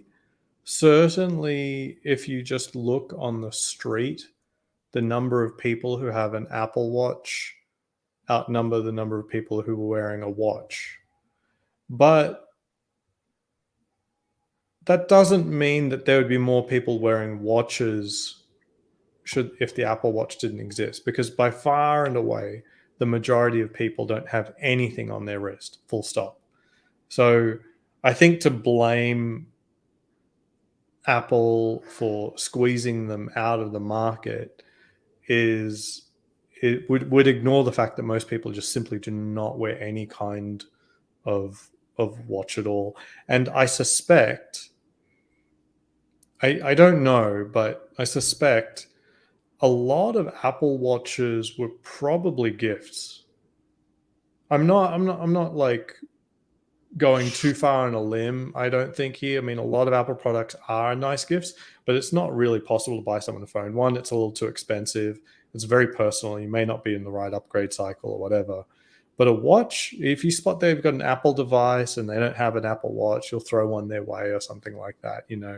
It's not the cheapest gift, but it's a nice gift. $300, $400 maybe.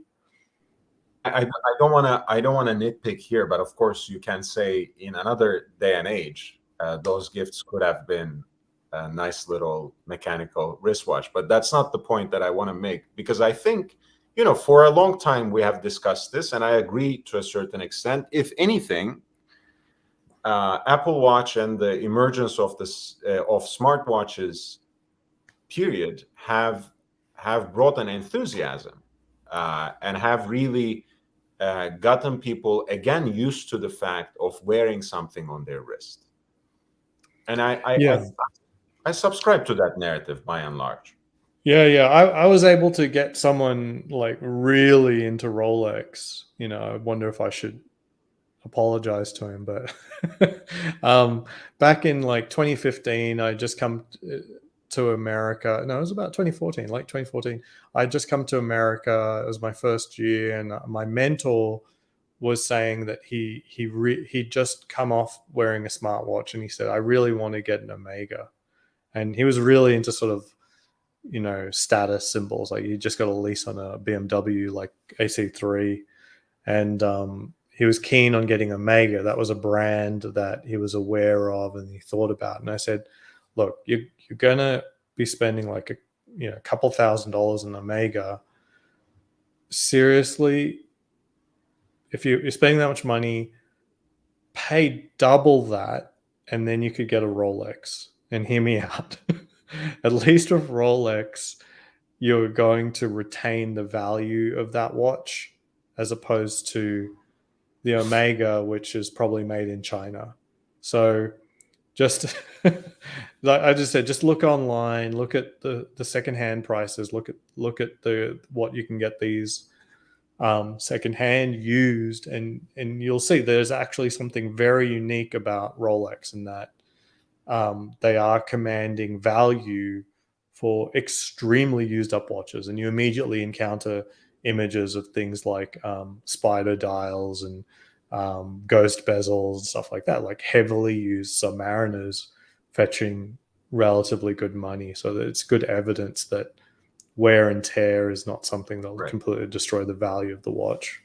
And to be frank, this is that is in and of itself not a speculative development connected to the internet or specifically this social media platform, because that was with Rolex and Patek in the secondary market retaining value in most cases, and then gaining in value over long term for certain very desirable models has been the case since the emergence of the wristwatch as a collectible item in the early 1970s. And that's only a development that picked up decade after decade. Now, going back to that idea, though, as much as I recognize the habitus of wearing something on your wrist has become, again, a thing,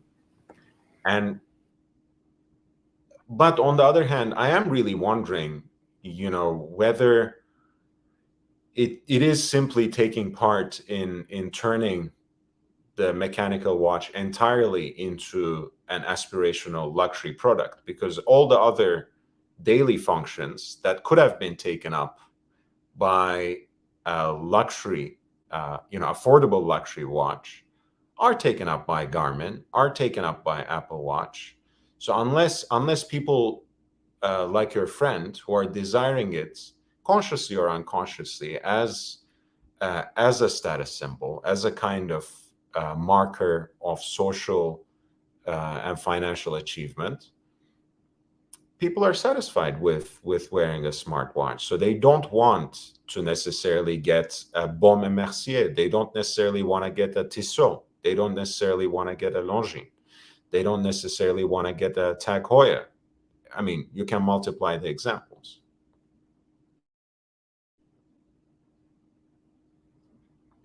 Mr. Foss says, I feel, Jared, by the way, welcome to the channel. I feel almost like going out without pants if I don't wear a watch.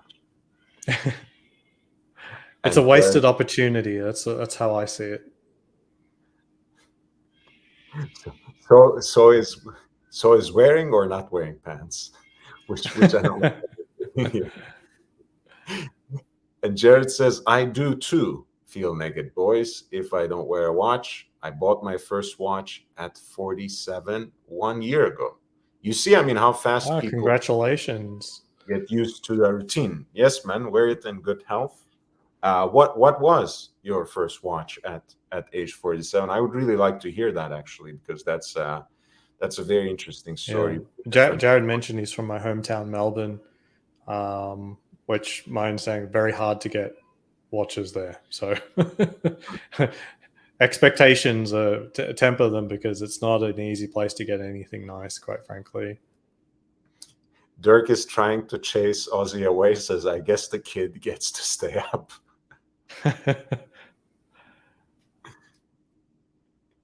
Messaging Matters says, I put on a watch even to go to the mailbox. Yeah, the long walk to the mailbox, man. It's you never know what will happen. So I was an early adopter of the smartwatches. So I had like the Moto 360 when it came out. I got the Gen 2. I had a Huawei in between. So I went through 3 smartwatches before I decided to give them up, because ultimately I felt like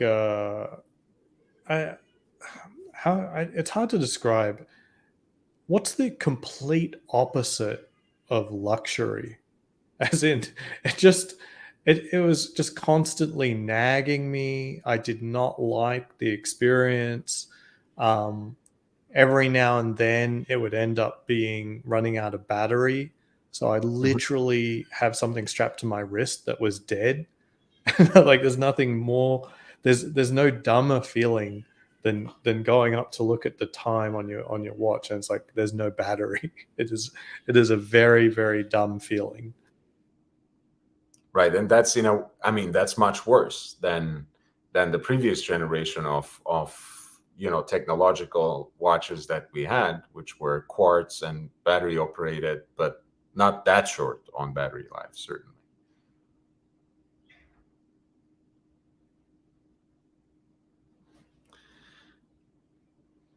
No, I thought you forgot to mute for a while. I was waiting for you to say Oh something. no, yeah. There's my wife's taking care of the baby right now, but she's screaming. It's sort of her magic hour between 9 and 10 for some reason.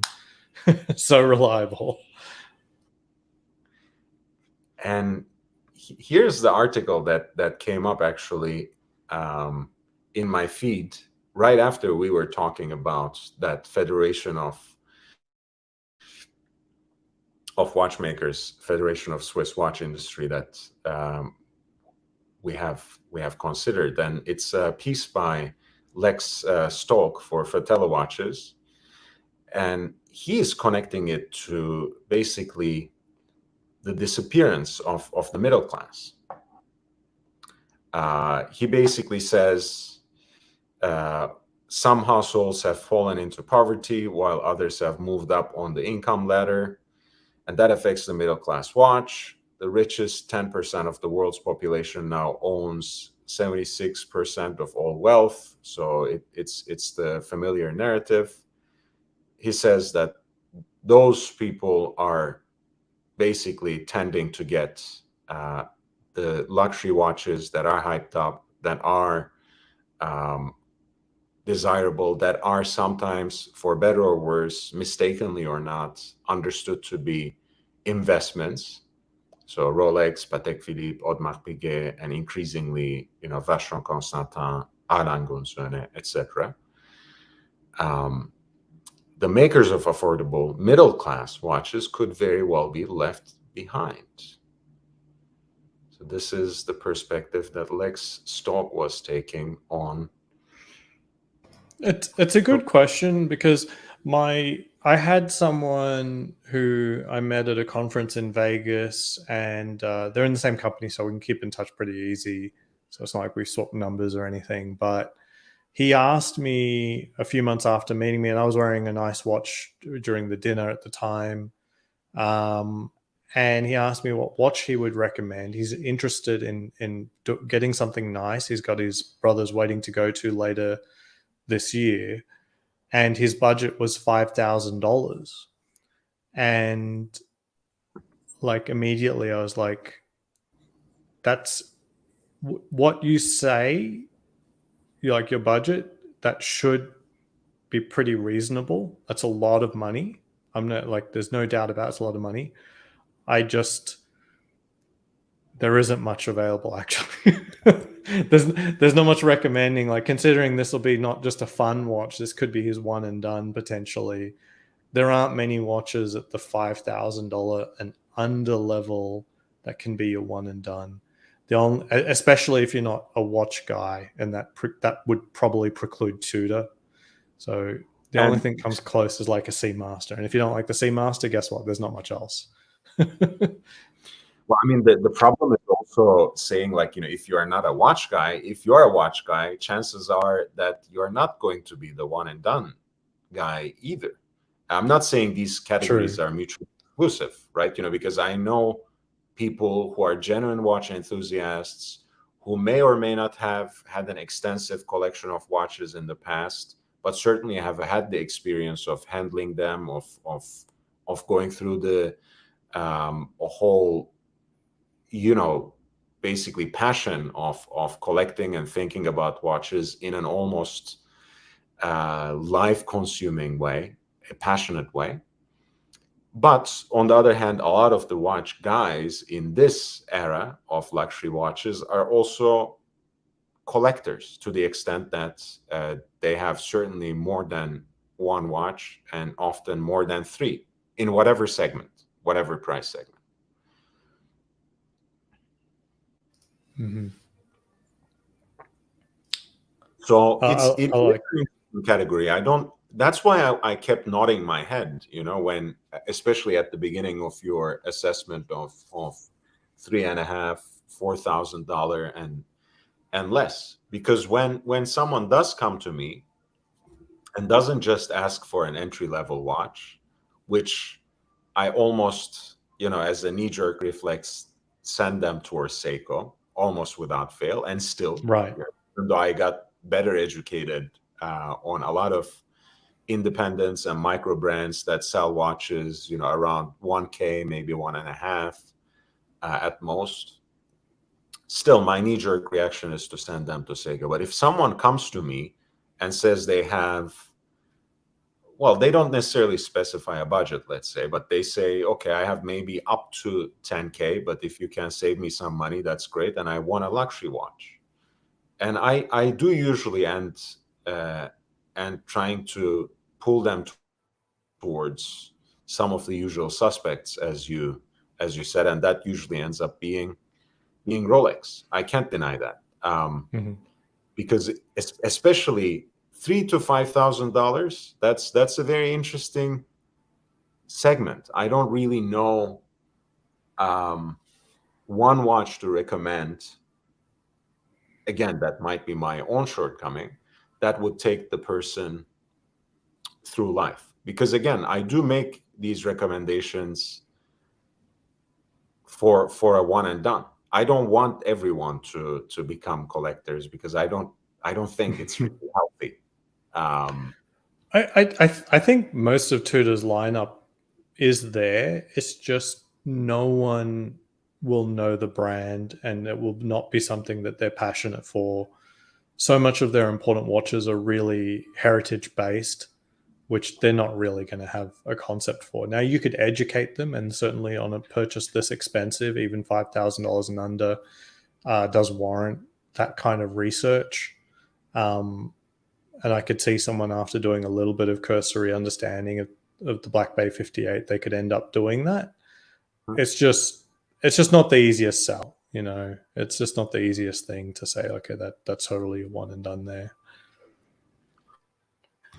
I was going to ask, actually, because we had a great experience, Alex and I, at the Tudor boutique. There's no Tudor boutique in Las Vegas, but there's one in New York and one in Florida, I think. Orlando, apparently. I'm not only talking about the level of enthusiasm and, to a certain extent, education and passion by the sales associates, but the way that the store was set up, even though it was a relatively small boutique, it had a nice vibe, right? The props were right. The way they presented the watches were innovative. They also had an entire section with vintage Tudor ads, stacks of books and other kinds of information on the brand and on its heritage. And I feel with the right kinds of people and with the right kind of approach to marketing Tudor, it can be successful. And you will realize that two of those three Tudor boutiques, I don't think it's a coincidence, are in shopping malls. There's Tourneau in New York. That's not in a shopping mall, but the one here is in Century City. Why do I keep forgetting? Westfield Century City, that mall. And Mayors is in a mall in Orlando, apparently. The mall at Millennia. So I think they are actually making a conscious effort to bring in first-time watch buyers. Yeah, that's good. Yeah, I mean, it would make a lot of sense, like what Professor is saying, to be more separate. I saw a Rolex forum post about Tudors. Do you love them and stuff like that? And people talking about how much they really are trying to be separate, are separate.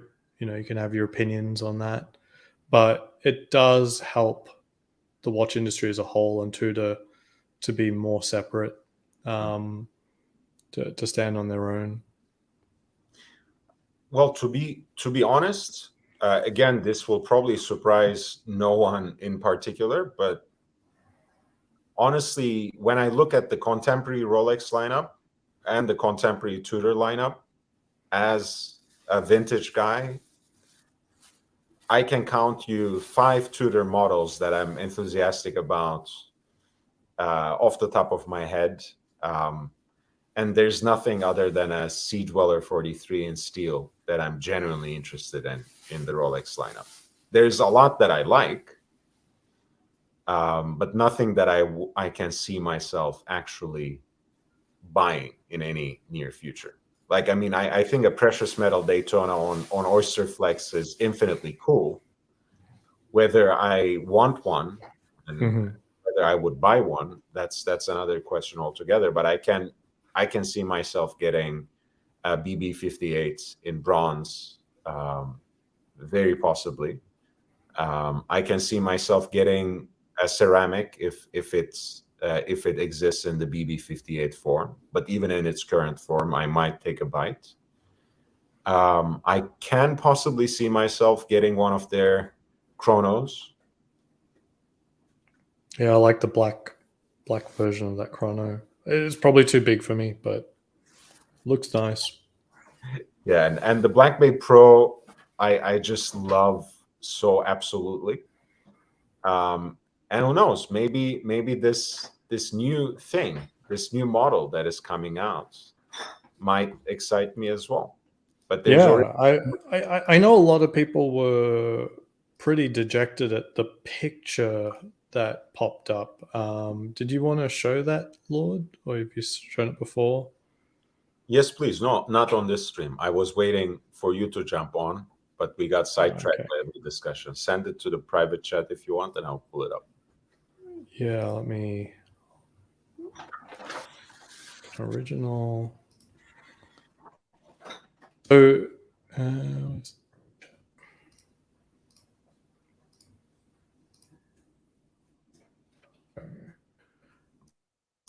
just to round up my top 5. I mean, the BB58 in the original black too. That's another watch that I would love to have. I think the bronze and the BB58 in black, that could be already the core of a very respectable collection. And again, you see, I can't even make a recommendation for one and done. I'm already imagining a 2-piece combo meal deal. This is So I think there are big issues with the photo here. Mainly, I think it's taken off a super wide angle lens. Okay, all right, I'll change the monster truck. So I got to go. right. But I think the main issue here is it's a super wide angle lens, which sort of makes the center of the dial sort of bigger than it actually is. So it increases the white space that isn't actually there in reality. So yeah, I think going back to some of the more product level images is probably more representative than this. All right, I got to jump. It was a pleasure. Thank you, everyone. As always, thank you. Thank you for being here. Bye, Ozzy. Nice to see you both on the channel, as always. Ellen Gildo says, that picture awful. By the way, he is referring to the quality of the picture, because I know for a fact that Alan is actually really excited about this particular release. So, and Thomas Broadbent joins him in this excitement as well.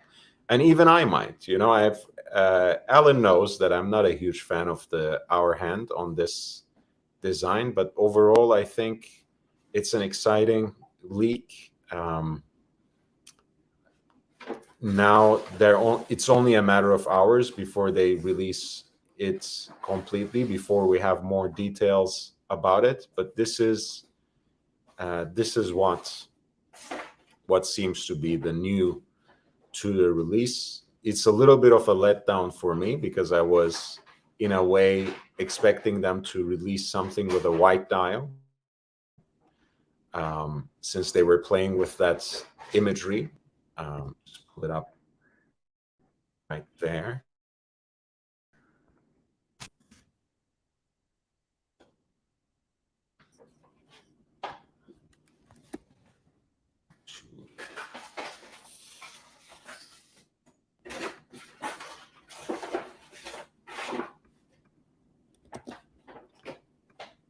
Because they were basically focusing on the 70th anniversary of the British North Greenland expedition is in flight and heading this way. Stay tuned on July 8th for the landing. And ultimately, we have now less than 6 hours left for the reveal of the new Tudor model. Tudor roughs it in Greenland.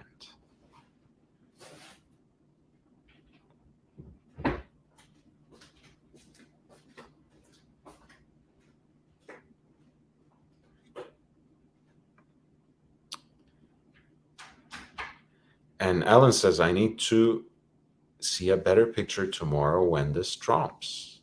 Not a fan of the comic font at 369.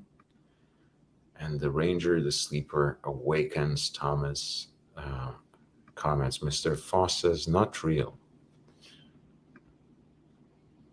I don't know. I don't know, actually.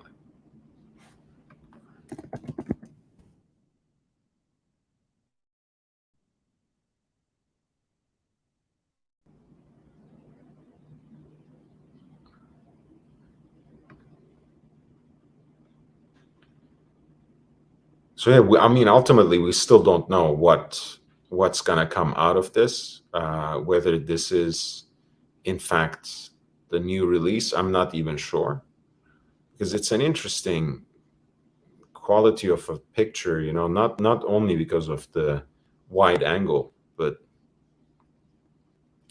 it just seems a little odd, quite honestly. So I don't know if this is it. I won't be entirely disappointed, honestly.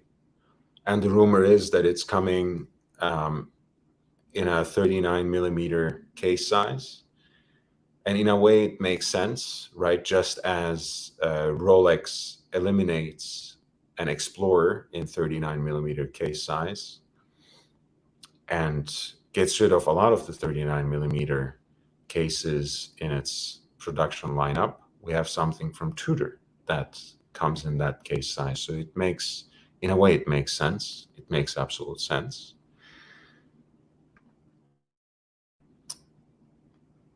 But this is, for now, what we have. And honestly, I don't know. I was in a way saying that it won't be something groundbreaking. It won't be something absolutely unpredictable. But I like the fact that they are dipping into their own heritage, if this is indeed the release. Guys, we have just completed 2 hours, by the way, so please subscribe if you haven't. We are here every day with watch content for you in the form of live streams, for sure, but also in content, in more bite-sized content that you can consume on your own at whim at any time, that usually focuses on people who have been associated with certain kinds of watches as part of their lifestyle. I did for a video on association with Rolex over the years and released it yesterday. In I also have an entire series of these videos that are called Watches and Style. I'll share the Chuck Yeager for now, which you can watch on your own time.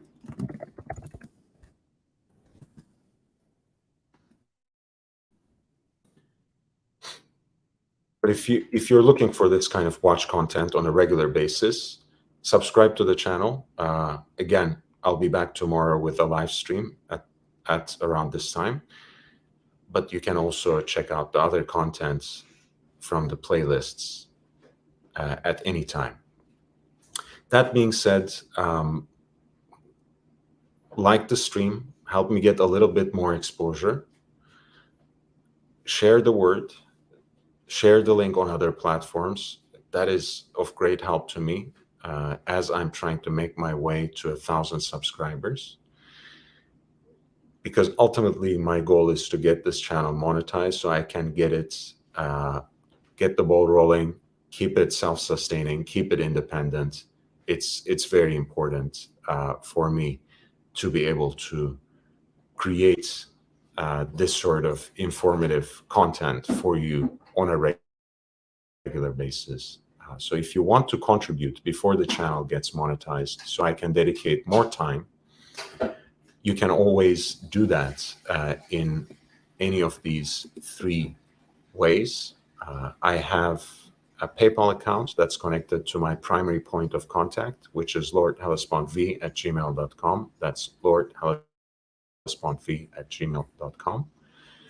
I have a Cash App, $LHVVV, $LHVVV. And I recently established a Patreon account with the express purpose of increasing the quality and quantity of content in this channel to help me dedicate more time to the channel. So if you want to help, if you want to, for example, help me institute at least twice a week earlier live streams, an additional live stream for 2 hours, so I can address a UK-based or continental European audience, and also some parts of the East Coast audience in the Americas, you can always help contribute through PayPal, through Cash App, and this you can become a regular contributor on Patreon to help sustain the channel, to help it stay independent and self-reliant and self-sustaining for some time to come. Well, as long as our limited time on this earth allows us. Thank you again for your support and presence, and thank you, Mike David, for upvoting. Mr. Foss says about the new Tudor release. Mr. Foss says 39mm will fit around 90% of all men. Why are they moving away from the size? I think this was a comment about Rolex, right, Mr. Foss?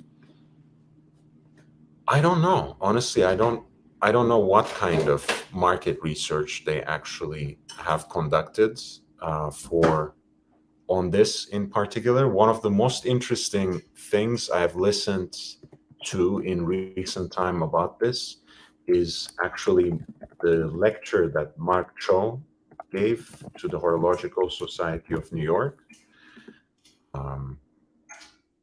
about quote unquote the ideal watch size. And I really thought that that was very enlightening and very informative, in the sense that, in fact, most people feel that their wrists are small, specifically because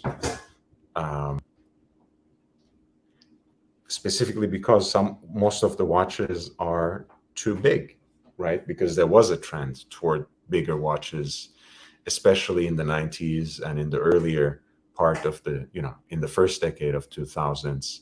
And we're just really adjusting our expectations, adjusting our adjusting our outlook on watches. And by all accounts, right? By all accounts, the sizes have been coming down in terms of case diameters. By all accounts, tastes have been really settling around 39 to 40 millimeters. But I didn't quite understand. Why it is the case that Rolex seems to have eliminated a lot of the 39 millimeters from their lineup, moving towards a 41 millimeter case size specifically for most of their other watches. I don't know. I will try to ask around. I will see if I can get any insider information or insights about that particular transition.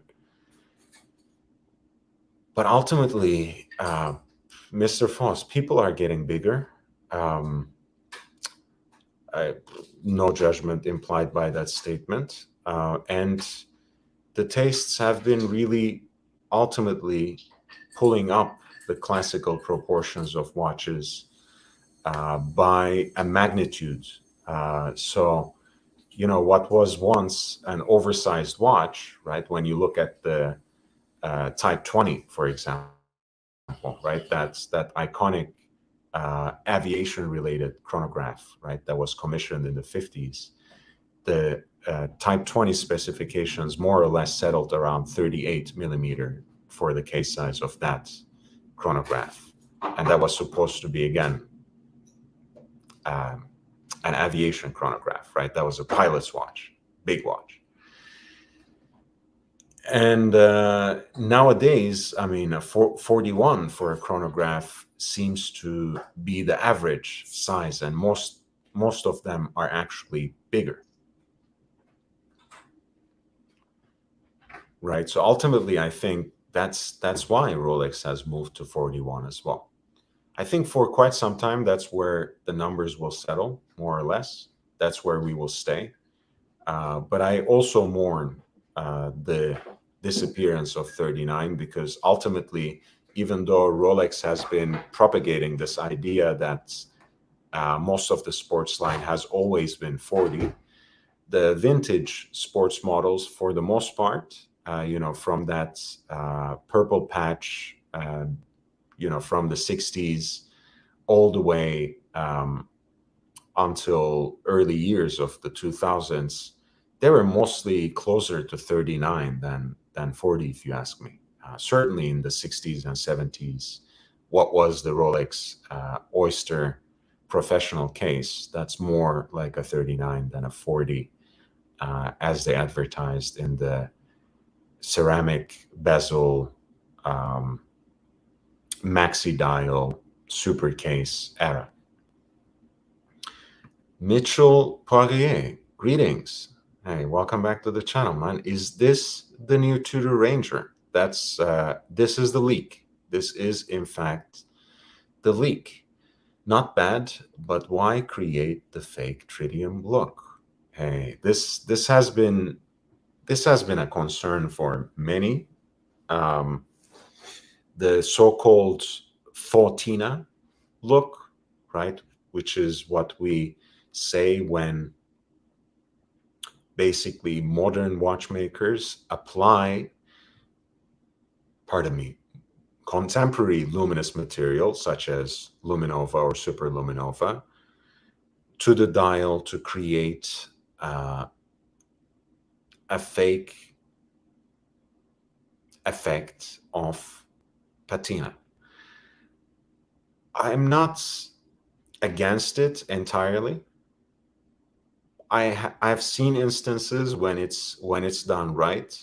I remember, for example, the 2011, the 80th anniversary ultra thin reversos that were produced, and those had Fortina kind of look, that kind of aged look to the luminous material that was that was actually entirely modern and all new. This doesn't seem to me one of these cases, but then again, Mitchell, this is just a leaked photo of a very bad quality. So I wouldn't necessarily take the tints or shade of color in this particular photograph for, yeah, I would take it with a pinch of salt. Let's take it this way, right? It's not a great photograph.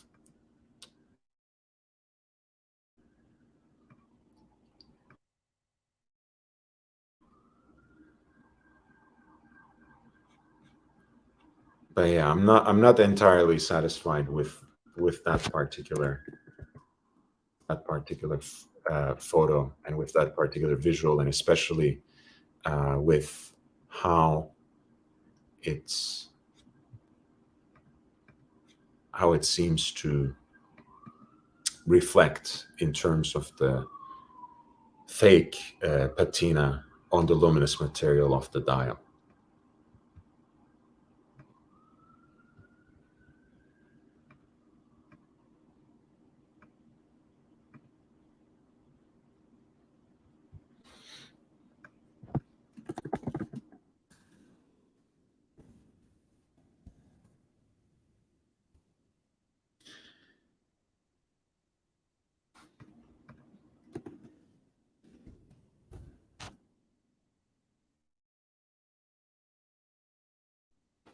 I was thinking really it was almost Tudor ready to come back, because as far as I know, and correct me if I'm wrong, it was only discontinued in 2019, right? Um, not much earlier than that, I don't think. Um, and Mr. Foss says a Scandinavian large is like a medium in the US. I found out after I ordered clothes online. That's an interesting observation, Mr. Foss. We'll keep it in mind. The new material does not age at all, right? The most modern is used does not usually age. Sometimes oftentimes they have their proprietary name for it at the very least. But in all cases, I haven't seen any real aging, fading, or patina over time. It is tritium that changes in character. It is radium that also changes in character, but they both fall apart. And tritium has a shorter half-life, of course, compared to radium, which is much more dangerous. And that's why it was discontinued on watch dials, especially in the way that it affected people who were forced to apply that dial. But yes, tritium is a lovely material that looks basically better as it breaks down. Um, Although, of course, it can compromise certain aspects of the watch, and that's why for years and years and for decades, Rolex service centers basically insisted on replacing everything, the dial and the hands, etc., and substituting for them the most recent technology with luminova and superluminova, so on and so forth.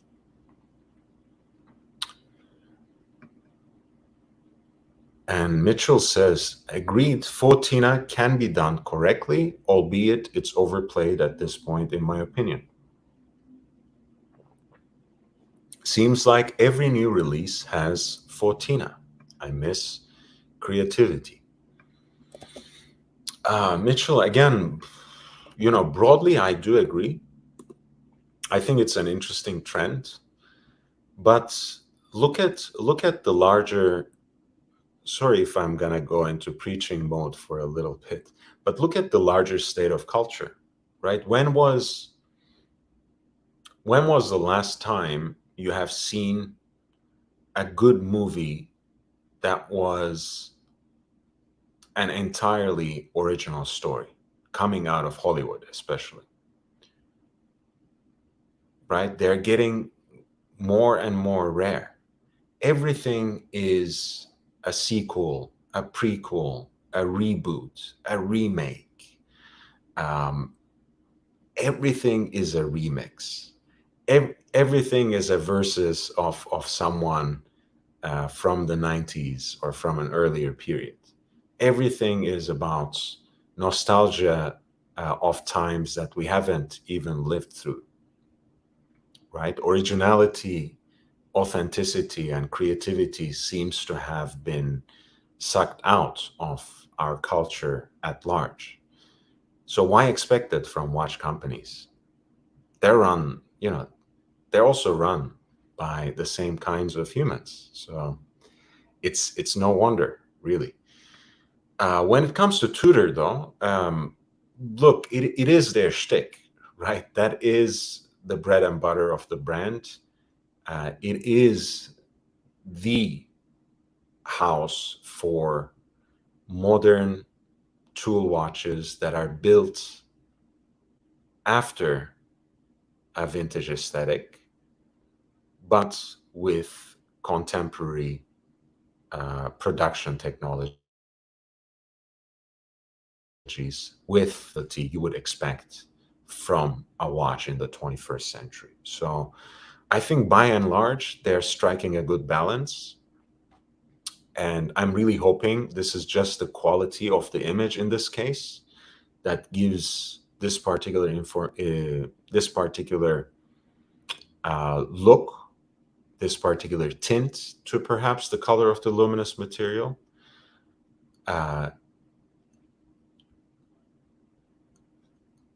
And we will see. We'll see. And Alan Gildo says, I wonder if they're using a BB Pro case, or of course, BB Pro was the new GMT watch that Tudor just released in Watches and Wonders, or a BB58 case. That is going to be an interesting question.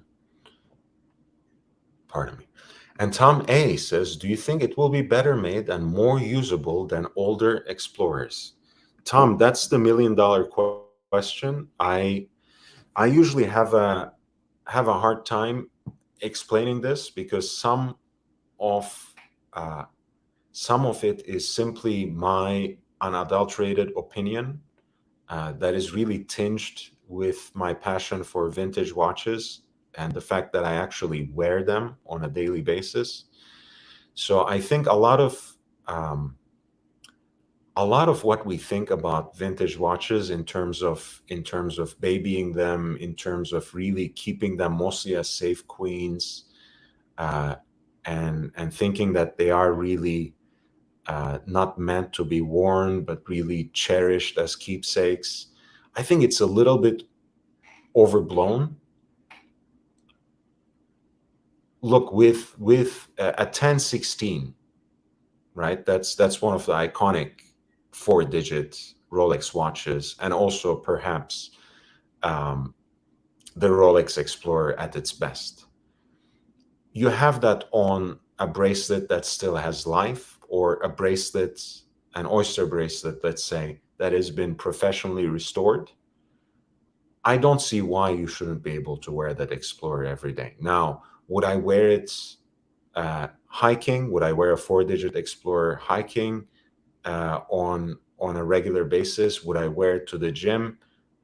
Probably not. Would I swim with it, at least once a week? Probably not. But would I use it as my daily wearer? Absolutely. So when people say better made and more usable, I don't know. I don't have a final answer to give to that. But if you generally think that 21st century watches just feel better on your wrist, if you think they're heftier, more substantial, if you think they are more robust and reliable, you'll probably have an easier time wearing and enjoying this Tudor Ranger than a vintage Explorer. So that's my somewhat long-winded answer, and I'm sure you found something in that. Hey, Big Dub, my friends, welcome back to the channel. I wonder if you just changed your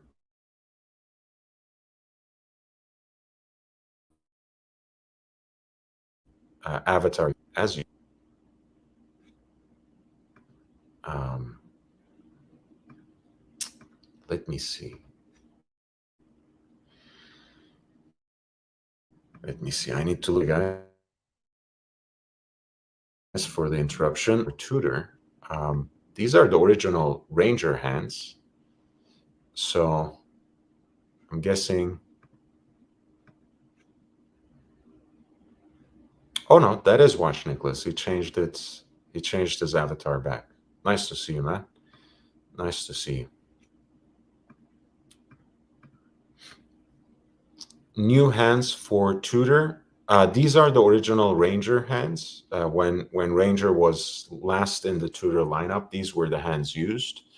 So they're not new hands, but hey, that's one way to interpret this release, right? Perhaps they realized finally that they don't have to use the snowflake hands in every single model, even though it has become their signature by now.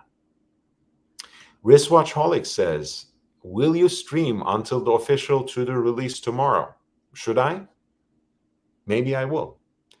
Honestly, for the right contribution through PayPal or Cash App, I just might. But we are here at least for another hour and a half, where we can discuss the release, among other things. Otherwise, I will certainly try, if there is a good contribution, enough to keep me up for another 5 hours, basically, for an extra 3 hours and a half. I would very much love to stay up. I think that's an all-nighter that I would happily pull for the right amount. And Alan Gildo says, I hate 21st century bracelets. Well, I'm so happy to have found a kindred spirit. I can't say I hate it, but I actually don't really like how they wear. And it's always been strange to me, because that is what um, people say first, right? So it's the first thing that people say. Oh, you know what I love about Rolex is their bracelet, right? What I love about Rolex is the clasp. For me, they do feel a little too hefty for my liking, too chunky, too thick, right? And again, I respect everyone's opinion and taste, so I don't really mind it. And I actually like the fact that Rolex does something recognizable to this day with a lot of their brands, a lot of their lineup, a lot of their models, but something that is different enough from what they have done in the 90s, in the 80s, in the 70s, in the 60s, right? For me, this is something positive. So I don't mind that a Rolex watch in the 21st century is much different than how it was in the 60s, right? But it's not necessarily for me. And Wristwatchholic has an interesting angle. I wish no one leaked the picture so we could speculate the whole night. That's a good take. And Full On John says, haven't been chatting, but always lurking. Nothing like a late night LHV stream in the background. I appreciate you, man. Thank you for being here, Full On John. Always great to have you around.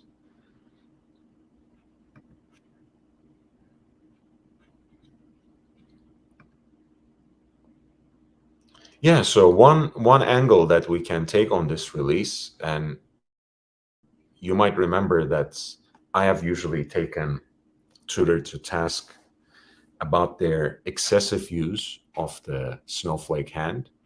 Like, for example, on their chronographs, it just, to me, it just doesn't make sense, because when you look at the Tudor Back Bay Chrono.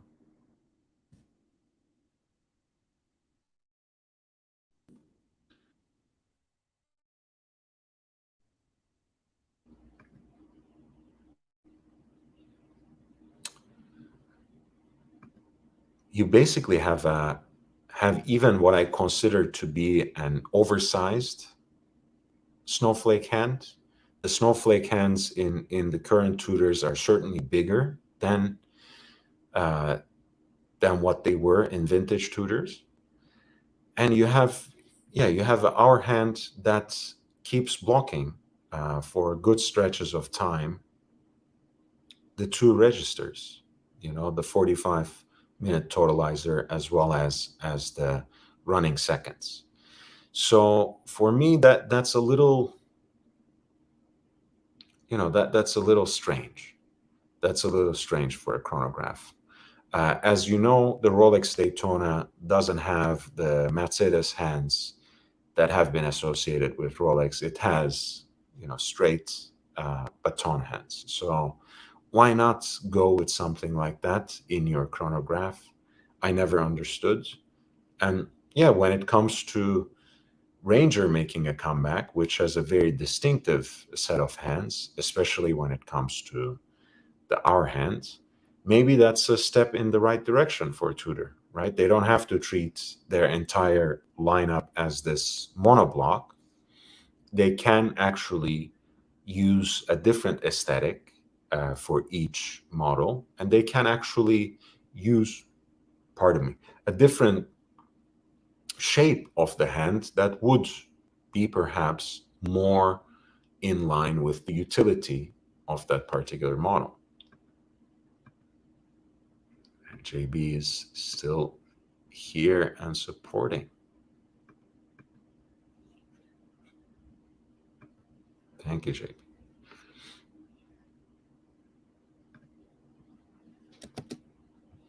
Yeah, certainly. Mr. Foss, this is very good. I like that it doesn't have a date. Looks cleaner. That's one of the things that binds me to Tudor and to just the aesthetic of a no date Submariner as well.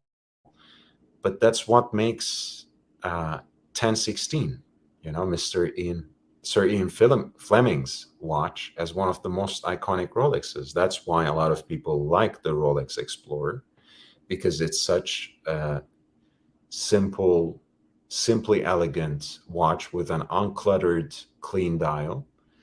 And Tudor Ranger is very similar when it comes to that. It's a very clean, beautiful watch.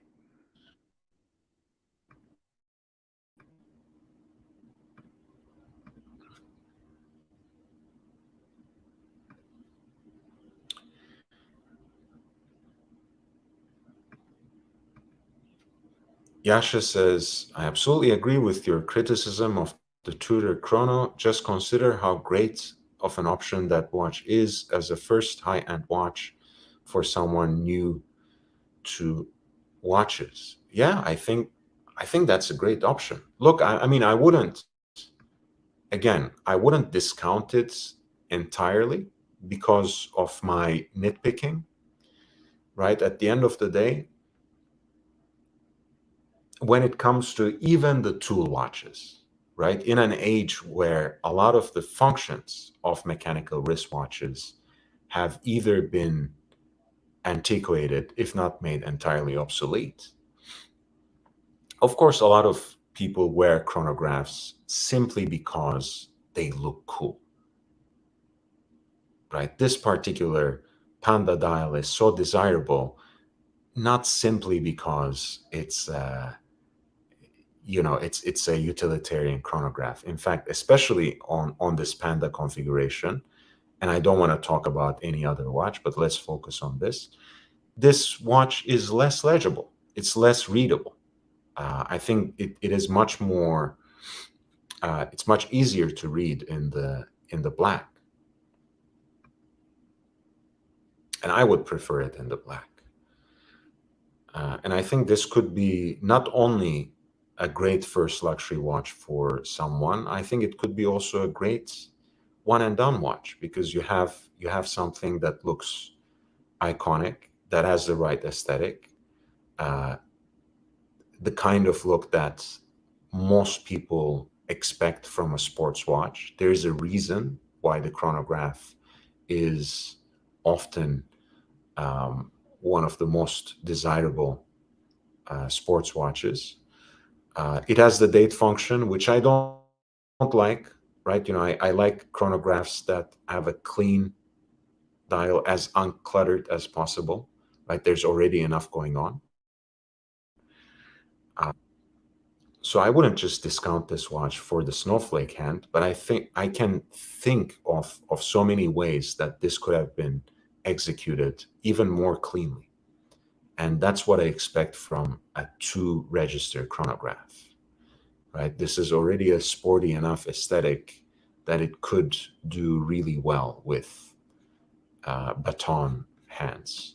Or alternatively, when we are thinking of the Panda configuration, we could have seen some sort of blackened aesthetic for both the hands and the index markers that would get us at least more mileage, no pun intended, from this particular aesthetic, right? That would make the watch, I think, much more readable and legible than it is right now.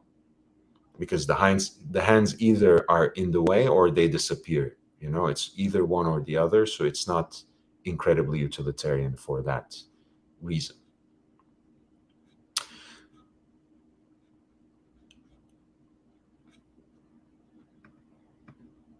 Not going to spend 10 grand on Tudor just to get an Explorer 2. I'll wait the long game. Wait, full on John, is it? BB Pro is not 10,000. BB Pro is 4,000. If we're talking about their alternative to Rolex Explorer 2, it's 4,000, and it's available. I mean, the Tudor boutique in Century City, in Westfield Century City Mall, got this watch in a matter of days for one of our community members. And I'm not just perpetuating it as a rumor. I was there with him. We actually went to pick it up, pick the watch up together. So I don't know. Maybe I'm confused.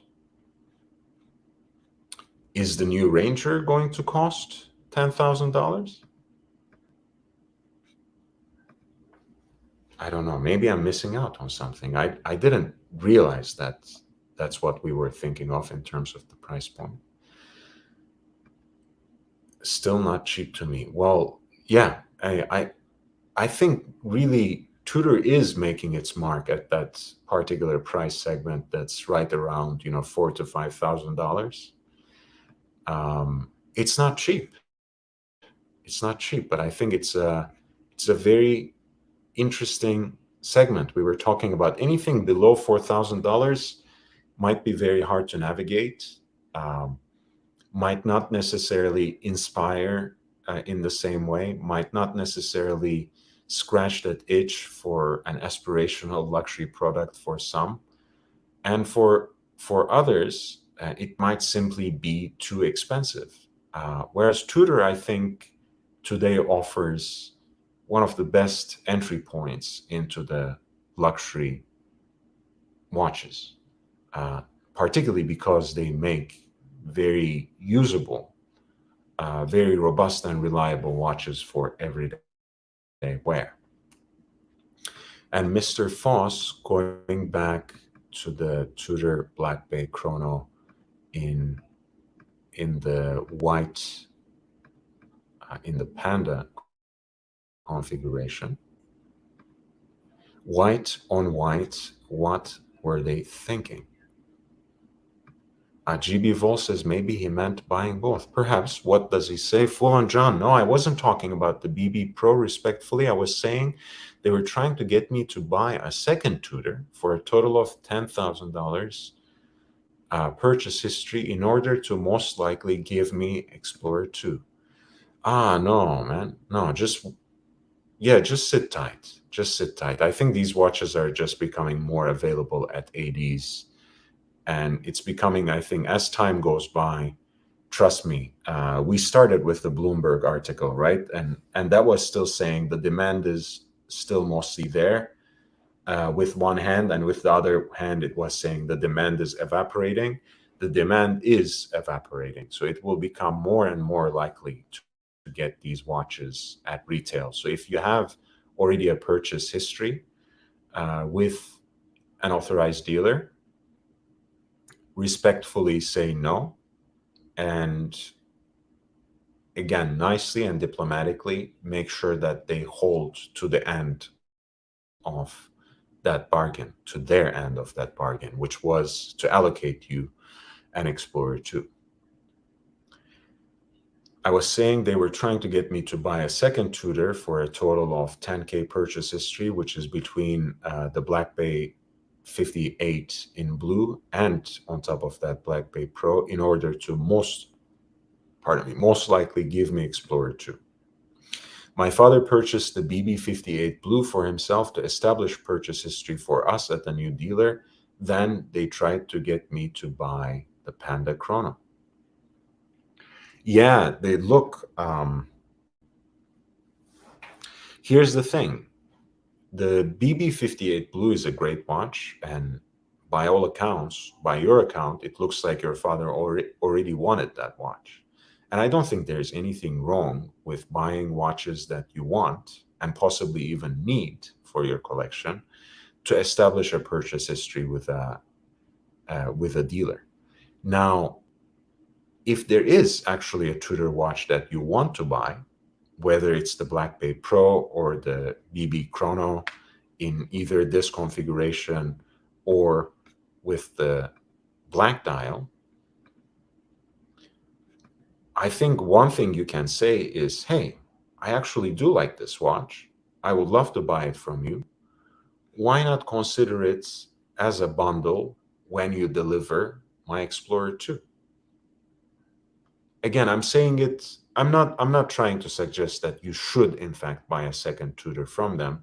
I'm just saying, if this is a watch that you're actually interested in, why not be explicit? So we are rid of these games, right, Full John? When you said in order to most likely give me Explorer 2, tell them, hey, I actually love this Black Bay Chrono. Why don't we make a bundle out of it, right? I will buy it from you when you deliver my Explorer 2. That's it. And Jared Lee says, I think $5,000 is good for me, so I don't baby it. Yeah, that's a very good segment for. Hey, Professor, how are you? Hey guys. Sorry. How are you doing? All right. I'm here Oh, with my. we have another. We have another junior for the show today. Hey, man. Yes, we have all the. His name is John as well, so we have two Johns. John. That's John. Junior. Yeah.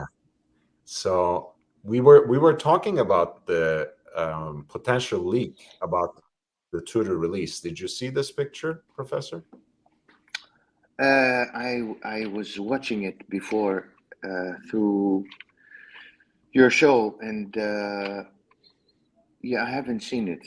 It looks completely like an Explorer 1. That's a nice copy. They copied the copied. Well, it also looks like what they used to have in the Tudor Ranger Heritage, right? Mm-hmm. So, and they have the same distinctive hour hand. They have preserved that. Not my favorite shape, but it is there. The spare, the arrow, whatever you want to call it. Yeah, it's not my favorite either. Tudor has to do something with their hands. It's not as appealing. Right. And I mean, so you were listening to that part, right? You know, for me, the positive thing, if this is in fact the leak, is if this is in fact the release, the positive thing to come out of this is they're not insisting on using the snowflake hand everywhere in every single model, right? Because it doesn't make sense in the chronograph, for example, and Rolex doesn't do it, right? Rolex doesn't use the Mercedes hand because they want something that's a little more Mm-hmm. readable, that interferes less with the subdials, right? Precisely. So why not? Why not? And Eddie Fu asked, how's Tudor doing on the gray market these days? Do they even sell with the current market?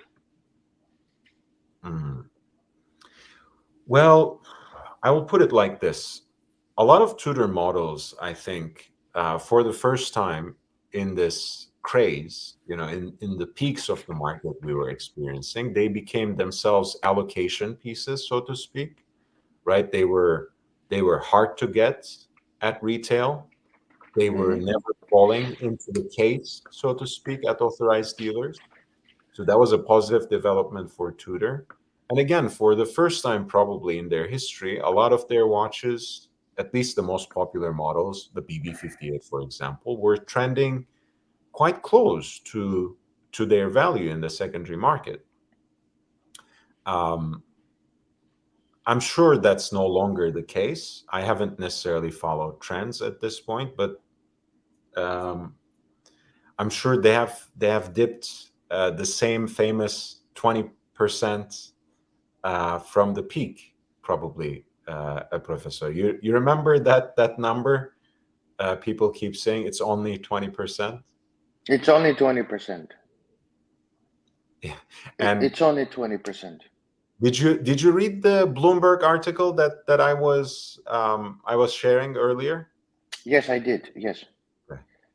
Oh, what Yes. what do you want to say about that? If we can take a short break, since we have from discussing the Tudor Ranger, and go back to the doom and gloom of Bloomberg opinion pages, where they are talking a crypto meltdown and crypto and stock meltdown, and how it affects the luxury watch market.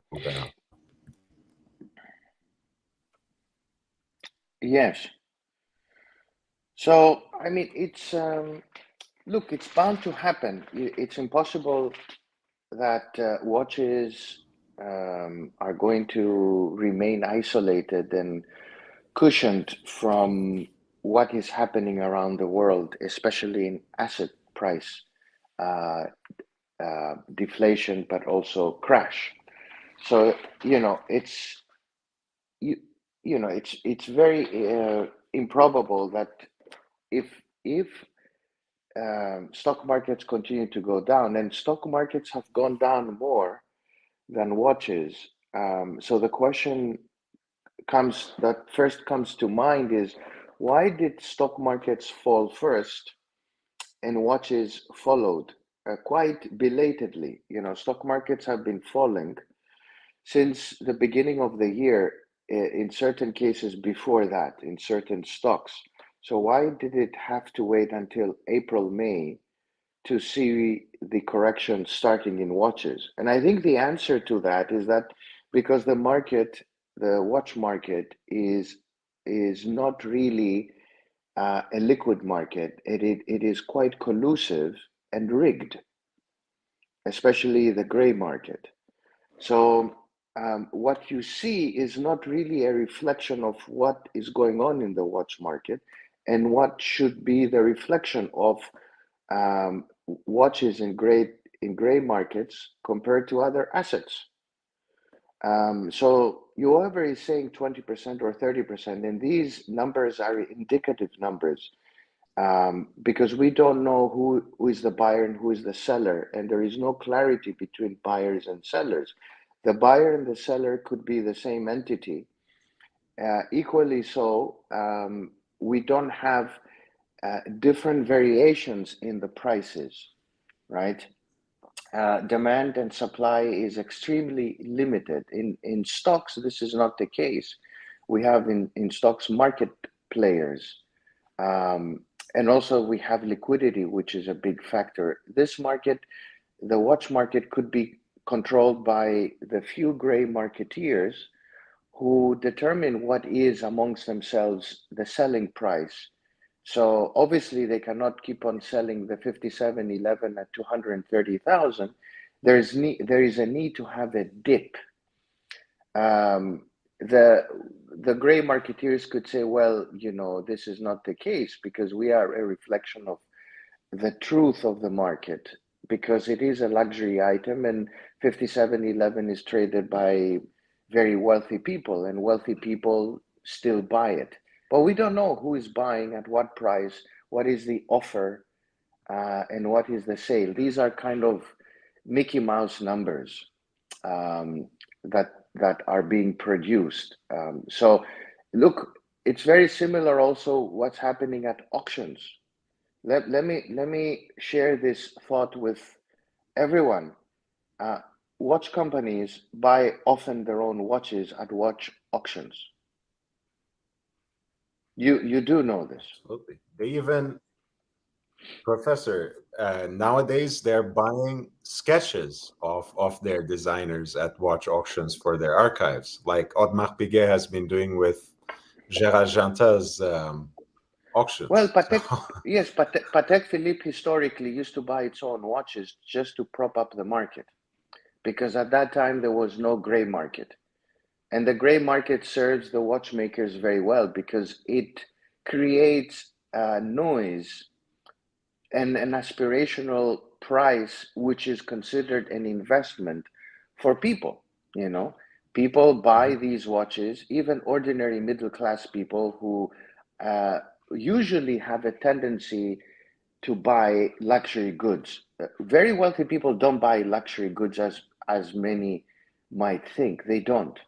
Most people, the most wealthy people, buy normal stuff. When you compare it against their incomes, it is disproportionate. The middle classes buy more luxury out of their income than very wealthy people, right? So it dents their savings, and hence they go into credit. Can I say something, by the way, to address something in the chat, but also just highlight in what you said, because ultimately we have always preached this: buy what you like, buy the watches that you enjoy, and as you have been saying increasingly, El Professor, buy the one watch that you enjoy most, that you bond with most, and make your memories with it, and with it exclusively, right? And LHV is saying, for example,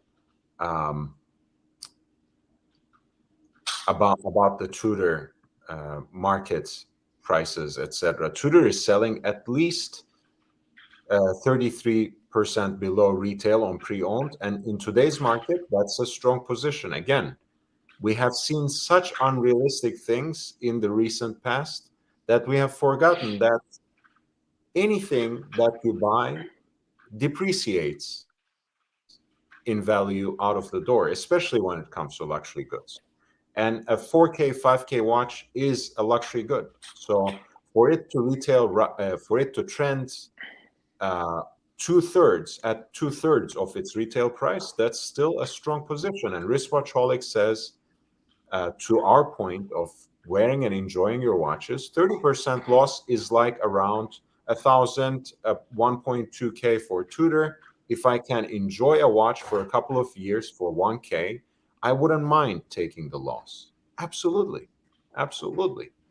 LHV says the new Tudor should sell well, and deservingly so, in my opinion, because we are getting burning garbage heaps rolled out by brands like Tag, Hit, Longines. I kind of disagree on Longines, but I by and large, I agree. There are a lot of silly releases from even esteemed brands that have had taken a great direction. If you want my opinion, in the recent years, like I have been adoring anything and everything that came out of Breitling since Georges Kern had taken over, and I've been hugely disappointed in the last Super Ocean release, to be honest. And JB, thank you so much, by the way, for the contribution. It means that I am staying awake, perhaps even the whole night until the Tudor release. We'll see. We'll see. But that was a very generous contribution, so I really thank you for it. He says, I feel the same way about my Omega Aquaterra. That's a beautiful white dial Aquaterra on the rubber strap. It's a nice watch. And he says, and it is better than bulky SM300 driver. Yeah, so going back to this particular point. Yeah, I think so. I think we need to be. What the article is saying is basically highlighting the corrective mood tendency of luxury items that we are seeing, and this will continue as long as stock markets go down. I don't know where Bitcoin. There was a question about where is Bitcoin going to go. I don't know where Bitcoin is going to go. Actually, nobody knows. Whatever you guys read, whenever somebody says, "Let me tell you," there is an inbuilt interest to prop up certain markets. So be aware of all these pundits who go out and say, well, the Dow is going to go there or the stock is going to go there. They're either shorting it or going long. These are market manipulators, and they appear on Bloomberg and BBC and CNN and all of that, CNBC and so forth. This is the game of capitalism, unfortunately. But watches will go down, and unavoidably, asset prices will go down, and there will be a pickup. Yes, I mean, there was this individual saying the other day that, well, you know, things go down, but countries don't disappear, and things will pick up again. Yes, of course, things will pick up, and I do agree, countries don't disappear. Things do pick up, but the issue is, if you bought it as an investment, when does it pick up? You know, of course, if you bought Tesla at $1,000 and now it's, I don't know what, 500 or 600, or you bought Amazon before the share dividend, and you bought it at a high, you know, at 3,500 or 3,700, you're now holding a stock that has gone down significantly, and one day it will appreciate, but you don't know when it appreciates. So, you know, shit happens, as they say. You just need to be patient. But, you know, this kind of frivolous expectation that, you know, it's okay. Now we go back to the it's okay. Before it was it's only 20%. Now it's okay if you bought it, you hold on to it, it will recover. I mean, this kind of logic is completely stupid. So the only way to remedy for this is to buy what you like, right? And you buy it really less for the investment and more for the joy. And just wear it, because we only have two wrists. As I said before, I have a friend who wears 3 watches on each hand. Is his name Fidel? No, his name is Alex. Alex. Okay. He has a classic Greek name, Papadopoulos. Fidel Castro used to wear, you know, 2 Rolex on one hand and another on the other. You know, so it happens. But General Schwarzkopf used to wear 2 watches. This was during Desert Storm, Desert Shield in 1991. But that's because he wanted to have the time in Washington and the time where he was. So he had 2 watches, which are actually very nice watches. One thing I want to say about this whole situation in the market. I mean, listen, I think you did say something confirming some of these ideas. You know, countries don't disappear, economies don't disappear. I don't know, maybe I have a different historical outlook. Countries do disappear, empires fall apart, crumble, and break into pieces, and economies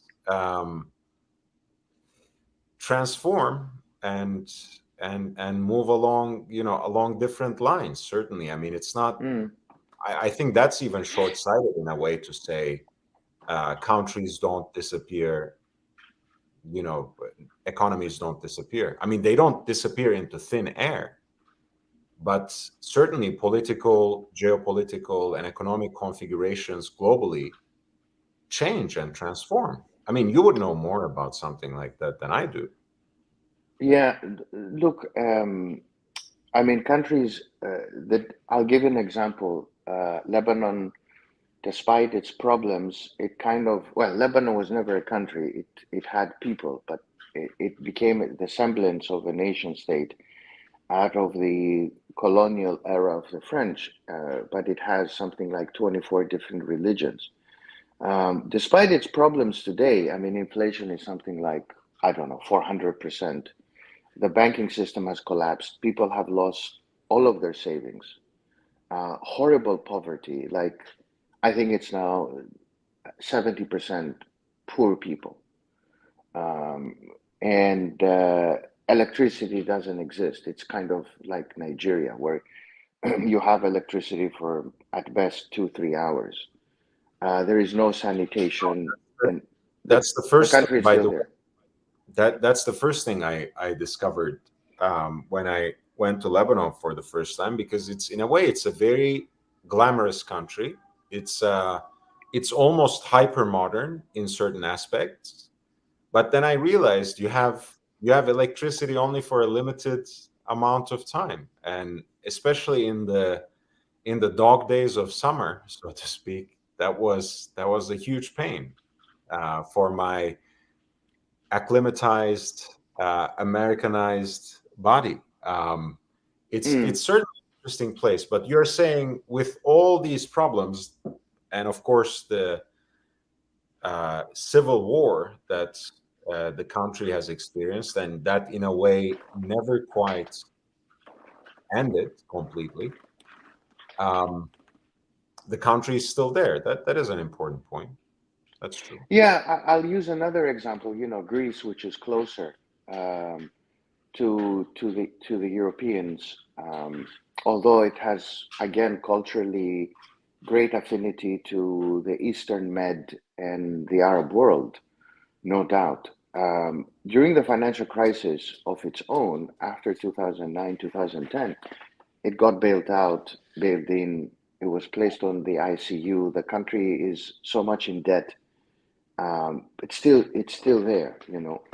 It hasn't disappeared. So what I mean is that countries uh, don't disappear. Even Ukraine got invaded by Russia. It hasn't disappeared. Somalia, huge issues in the 1990s. It hasn't disappeared. It's still a country. I mean, horrible country, a lot of poverty, and all of that. Yemen. I'm sorry, I'm using a lot of Arab examples, but they are the ones that are quite messy. Well, to It's use still it's to still a use an country. Arab example, um, Sudan is still a country, but is it the same country that it always was? No, you have two Sudans, right? You have Right. North Sudan and South Sudan. So you're right. It has That's my point. taken a different form. The North is the Muslim country. South is the Christian country. Even Syria today, a country in civil war. A lot of people have died. Thousands, hundreds of thousands of people have died in the civil war. Half of the country has left Syria, either going to Turkey or migrating to uh, neighboring countries. It's still there, you know. There is a Can, country called Syria. Libya, two Libyas. You have two Libyas. In Libya today, the official capital is Tripoli, where the president supposedly sits, and then the parliament sits in another city called Tobruk. Um, there was a great fight with the Germans back in World War II in Tobruk, and that's where my grandfather died, in the Battle of Tobruk. He wasn't that, German. I that mean, makes sense. obviously, I don't look German. But anyway, what I'm saying is that The, countries don't disappear. It's difficult. Yeah. Jake Brooks says, can we get a wrist check on Prof and LHV? Ah, ah. We will keep on doing this, and I think you will keep on having the same watch in my case. It's okay. As you can see, as you can I have, see, it's my yes, beloved GMT, guys. This is the watch I love to wear, and I wear it every day. I sleep with it. I don't take it out. I bathe. I go to the sea. Well, not the English sea because it's non-existent. It's not even blue. I think it's kind of green and cold and polluted. I think it's also polluted. But I wear this, and I'm a great believer. Yesterday, I have to say something, Lord. yes, sir. You are extremely patient, and you're doing a lot of great things. You're putting a lot of effort in your channel. I was so tired after yesterday's 4-hour marathon. I had to go to check some houses because I have to move out of this house and go to another. I was like completely messed up person because of the 4 hours we spent, and it's really difficult, guys, to keep the conversation going. I mean, and the content has to be there because the viewers will just disappear, sleep, and just turn off their channel.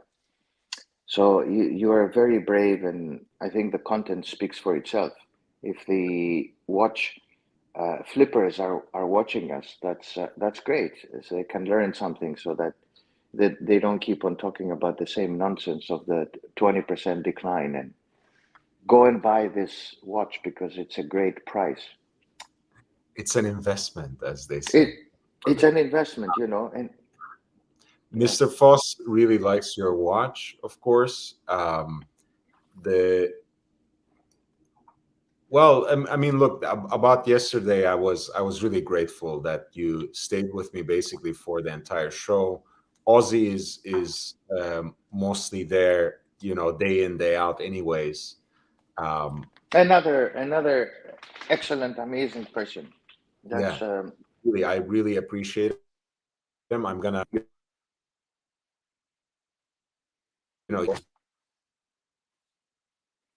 we have a little while ago because he wanted to take care of Junior and put him to bed. So let's give a hand. Guys, this guy invented a new category of watches. Remember, Aussie Expat watches. He's gonna direct you towards buying your perfect cooking watch. So he has invented the genre. Check him out. It's a great channel, and he's here basically day in, day out, putting in the time, putting in the work, bringing in his very valuable analytical perspective to all manners that relate to watches. Really appreciate it. So Mr. Foss said wearing 3 watches, at least 2 Rolexes. I think actually there are pictures where he wears 3 Rolexes. Doesn't list of Castro, and this says Castro was a hypocrite. Mitchell Poirier says, watches, TSLA, crypto, all speculative assets, perfect examples of the greater fool theory. Premises the idea that there will always be possible to find someone who is willing to pay a higher price. What did P.T. Barnum say again? There's a sucker born every minute. I think that's really the business model of most of these flippers at Professor, and they don't realize that sometimes they are that sucker.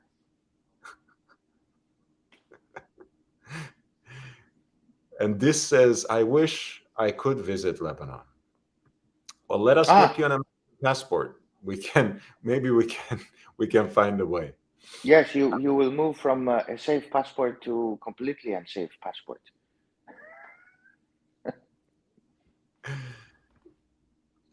Mr. Foss says, even Che Guevara wore a Rolex. He wore a GMT Master, just like El Profesor. El Comandante wore El Rolex GMT Master, just like El Profesor, El Politico, El Diplomático, our show's recurring star.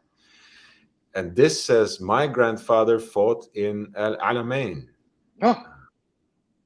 Oh, there we go. And Jake appreciates the black, the original GMT Master 2 with the ceramic bezel. And GB Vol is here with the support. And yes, guys, please, again, Aussie Expat has had a channel for the longest time, but he opened a new channel exclusively dedicated to watches. He really appreciates the shorts format, right? He's really gearing a lot of his content towards that, but other sorts of videos where he gets really analytical, shares his insights about developments in the watch market, about new releases, about how certain models trend in the secondary market, about the larger trends in the secondary market. The guy is special, so check his channel out, and please subscribe, and you can see some of the brilliance you see on this channel on Aussie Expat's behalf in more condensed form on his channel as well.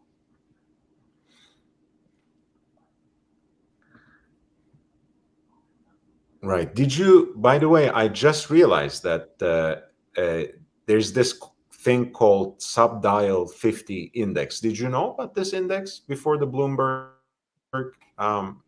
piece? No. Apparently, there's there's an index made up of a basket of the top 50 most traded models, and this is how they average out.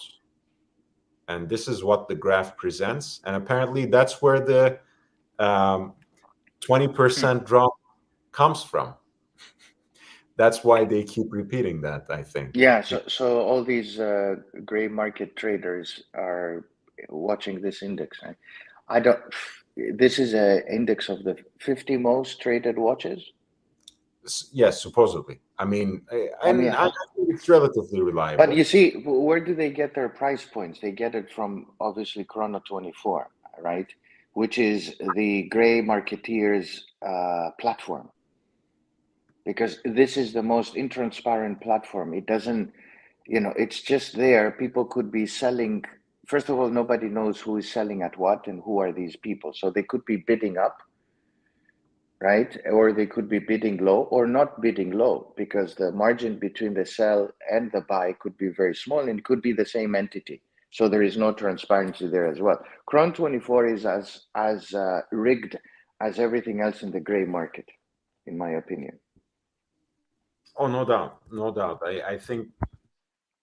And these guys, by the way, they were planning to do an IPO to have an initial public offering to enter the stock market, and they didn't, right? This was going to be another Mickey Mouse thing.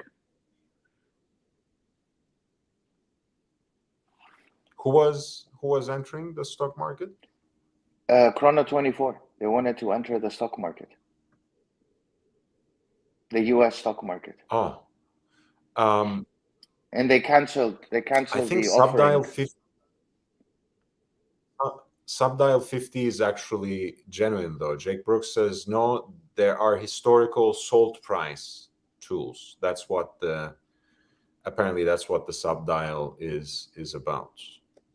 But who sells? So, I mean, is it obviously it's not retail? So who, at what selling price? Who determines the price? From where is this price? I'm not saying it's not open to speculation, but I don't think it's just something that averages prices out from Chrono 24. In fact, let me just bring up the page, and we can probably read something about how it works. They have an entire part dedicated to it, and we can. Okay. Competitive pricing. Nobody likes haggling. We price. So they don't actually. They basically have their own Wait, is it? Is this what it is? Let's see, about us. An online startup bringing together a technical and commercial understanding. Subdial 50 index.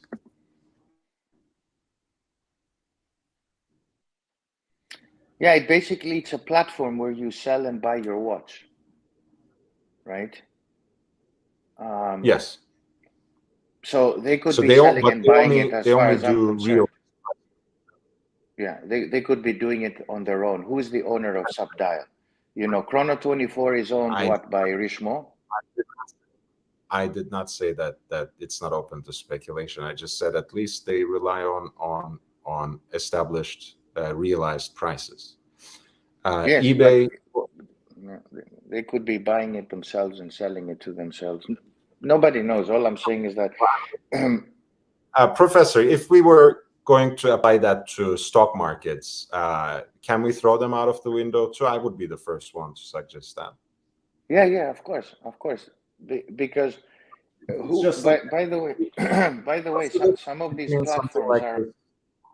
What's the difference between something like this and Dow Jones and Nasdaq, based on what you said? People don't do insider trading.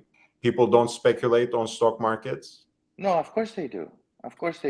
But okay. The platform of the stock market. First of all, there is more liquidity, right? Secondly, there is a regulator, right? There is somebody who regulates. So if watches is an investment, who is the regulator of these platforms and these buying and selling opportunities? I mean, let's say this Subdial, right, is a platform.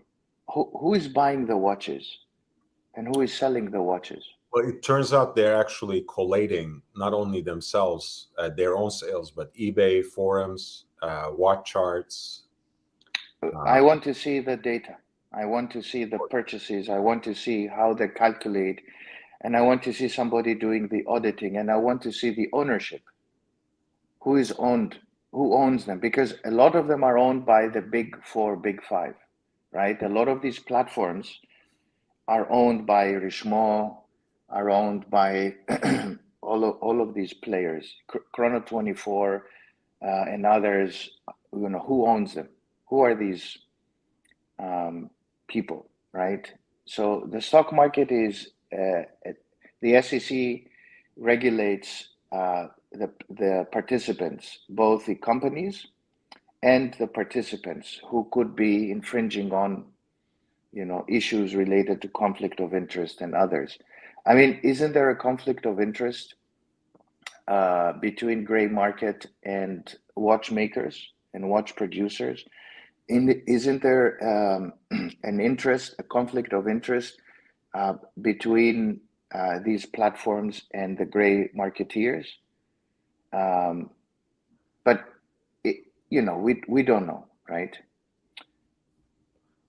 You're absolutely right. I mean, I think you have been insisting on that point that even absent of actual collaboration, even if we can only speculate, right? These are all allegations.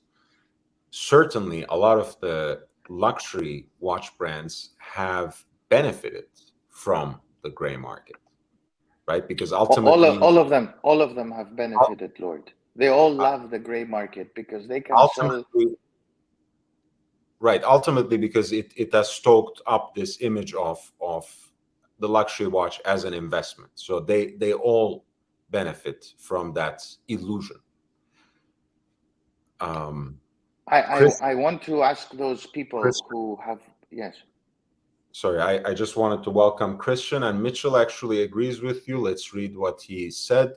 For securities, you have exchanges, New York Stock Exchange, NASDAQ. To AP's point, El Profesor's point, there's no transparency on the prices of watches. On exchanges, it's easy to see bid ask and historical prices. For watches, and there are 2 channels and and no. you also fundamentally know when you have, for instance, big block of sale of the selling of a stock or the buying of a stock, large quantities are known to the market. When Warren Buffett buys into a company, we know it because they have to declare it in their next quarterly report. Who is buying these Pateks? It could be Patek Philippe buying it, right? It could be Rolex buying it. It could be anybody buying it. How do we know this Chinese guy who bought the 5711 Tiffany for $5.5 million is not working for Patek Philippe? How do we know that there is no conflict of interest? We just don't know it. And so we get hyped that these watches are, my God, in great demand. And a Chinese guy wants it, so everybody wants it. The rules are not clear in this game. Now you might say, but this is similar to the art world. The art world is actually very small, and everybody knows each other, the paintings and all of that. However, the market is not even there very transparent, right? So when here it's even more difficult because you're talking about, platforms that, they say, oh, this watch, for instance, Patek Philippe Calatrava 5212, 41,500. Okay, very good. How do we come up with this price? It's based on what? It's based on, somebody who said, this is what I'm offering, and then they put it on. So if I am Patek Philippe and I offer 50% more, I'll be able to hype the price.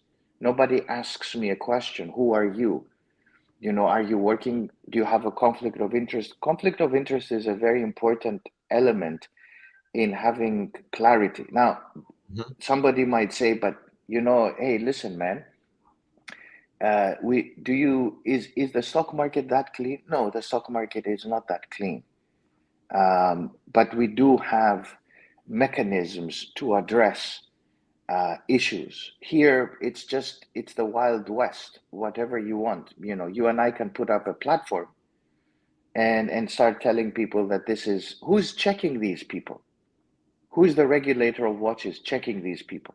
No one whatsoever, especially, considering how people who were supposedly doing journalism on YouTube have been entirely bought up, basically, by the gray market dealers that they just started criticizing just a tiny bit as the tide has turned. I can only point to one other channel, which is Watch Nicholas, who actually does independent work and goes in on some of these gray market dealers. Otherwise, there's nothing, not even independent/vigilante efforts of regulating and oversight and some measure of transparency. It's just not forthcoming. It's not going to happen on their own initiative, that's for sure. Someone has to put them up to task. And hey, I mean, in the US, there's not even a regulating agency on the federal level for boxing.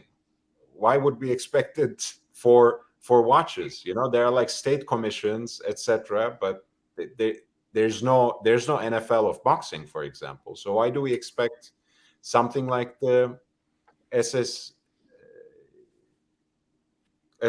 right? What wasn't that? This what is oversight committee for finance?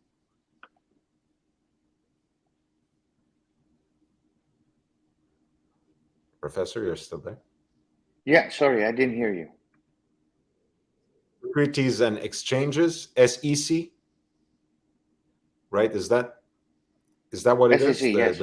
That's Okay. Securities and Exchange Commission, yes. Yeah, so I mean, yeah, I don't think we can even expect that sort of that level of oversight, that level of regulation in the watch market anytime soon. Because No, I mean, Yeah. this country's ideology is basically deregulating everything, isn't it? I mean, look, for instance, the relationship between ADs and watchmakers. Look at the changing of the rules of the ADs. Again, I will use Watches of Switzerland as an example, which has presence both in the UK and the US. More recently, we said it here, they changed the rules. So they would ask you now, take the three watches that you want the most, and we'll put you down on the list. However, before it would be, well, you need to have a watch history, purchase history with us to get these watches. So look at how the system is rigged. Rolex itself, for instance, never says to people, if you go to the Rolex boutique in Geneva, they're not going to tell you, sorry, you need to have a watch history with us, a purchase history, and then we're gonna put you down for the other watches. By the way, Rolex doesn't say this, just to be perfectly clear. So Watches of Switzerland has to get rid of the garbage. So they will tell you, we need to build a purchase history. So you go in and you buy the garbage, right? Couple of garbage items, or the high-end pieces. So you get, the expensive precious metal ones, not the two-tone, the suckers precious metals, which is the full gold. So you pay 30, 40,000 bucks for that, and then you go down for the other ones. Of course, the company has already made money. Now the rules have changed. So if you were down, you had bought garbage, and they put you down for a good watch, let's say a GMT of some sorts, right? Or a sub, and you got that watch, the rules now have changed. Now they're going to tell you, well, you cannot have all these watches. You need to select three because all the other watches, professional pieces, have been paused. Which means what? I mean, you cannot get these watches. So how on earth did they change the rules? They did them by themselves, administratively. They changed the rules. So had you bought before the garbage, today you will be waiting to get something. You're not going to get it, right? So this is a rigged system. This is not transparent. The rules change all the time to serve the interests of the authorized dealer. Now you might say, but there is so much demand. Mr. Yes. Foss, Mr. Foss, I think I checked it. Let me know if this sounds a little better. And Mitchell says, El Professor, respectfully, the system doesn't need transparency. Baseball cards, beanie babies, these are all just collectibles. Cannot compare buying watches to buying fractional ownership of companies. As long as greater fool continues to apply, then people will pay insane prices. They do not need to regulate the market. These are not marketable securities. Well, they do present themselves as investments. The watch industry has been the attention of everyone over the last 3-4 years because they are perceived an asset. So as long as you're perceived as an asset, you need to be aware that this is not a regulated asset. So whatever comes and whatever goes, you do it on your own.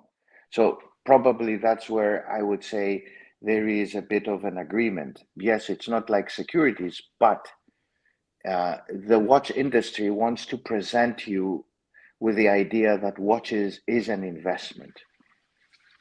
So if it's an investment and it's unregulated, you take your own risk. All I'm saying is that you don't know what you're getting into. So if you think that this is an investment, well, good luck. You don't have the same level of transparency as stocks.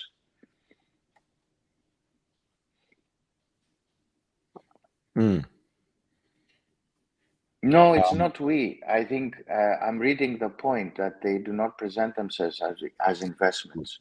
Right. Let me read it. No, they do not represent themselves as investments. We present them as investments, same as baseball cards, beanie babies.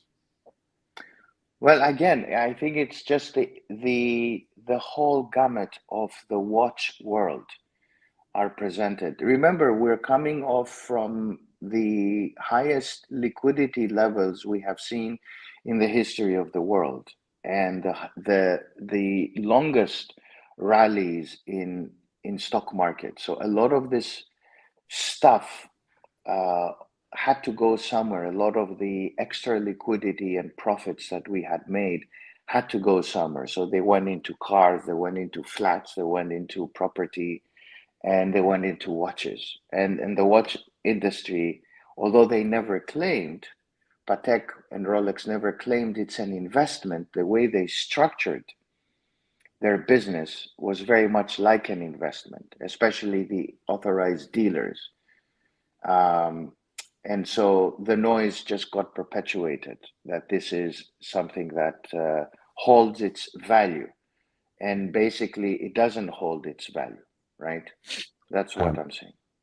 Mitchell Poirier says also earlier, people just need to stop paying ungodly prices for depreciating assets and confusing them as investments. Of course, I completely agree. And Mr. Foss says the financial newspaper here in Norway has weekly updates on watches like other stocks, and it's discussed in finance forums. Interesting. Yeah. So, yeah, I mean, at the end of the day, we have nothing else to do except to try to inform people, except to try to spread useful information, except to take apart this notion of looking at watches as investment, except to educate again people on the point, like Mitchell just put it. Do not pay ungodly, unreasonable prices for what are ultimately depreciating assets, what are ultimately aspirational luxury goods. They're not investments. And let me continue on this watches of Switzerland nonsense in the UK.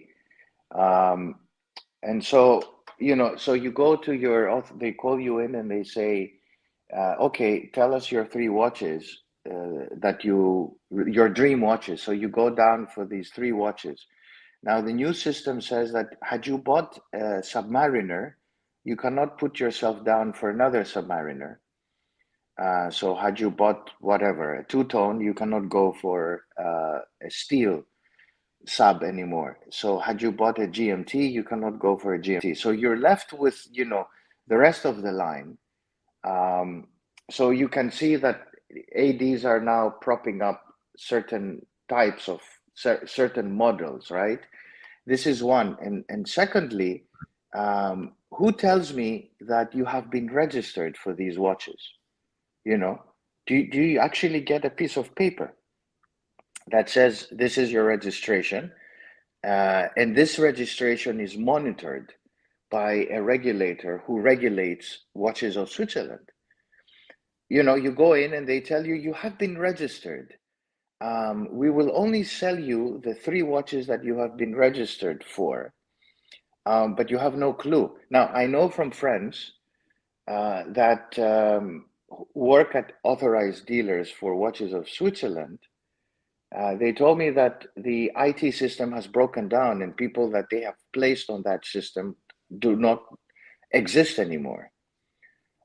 So that person sits at home, the aspirational buyer, thinking that he's going to get his whatever watch, and he's not even in the system. Although before he bought watches on the basis that he needs to have a history, and then he's waiting for his aspirational watch, which will never come because he's not on the system, right?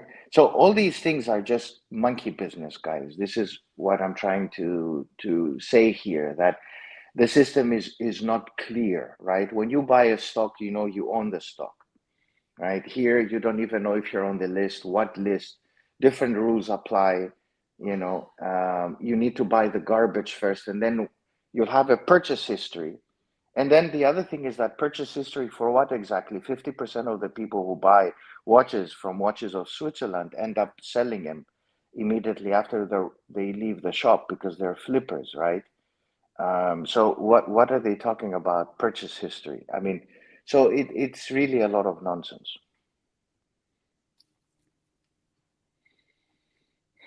Yeah. I mean, we have not much left again than to insist on this point and take people to task when they try to articulate that point that watches are investments and that they are not depreciating, that there's no crash, it's just a small correction. And one thing I think that was really helpful about that particular Bloomberg article in terms of thinking about the future, because ultimately, this is one of my audience members who alerted me even further into this, is that 17 to 20% dip in the rating of the top 5 most hyped up watches more or less corresponds to the Dow Jones, of course, index dipping for about 14-17% itself. So ultimately, if you look at Bitcoin, which has lost basically, I think somewhere between 64 to 70%. And again, you can say for a lot of people who have bought in earlier, that was mostly losing profits.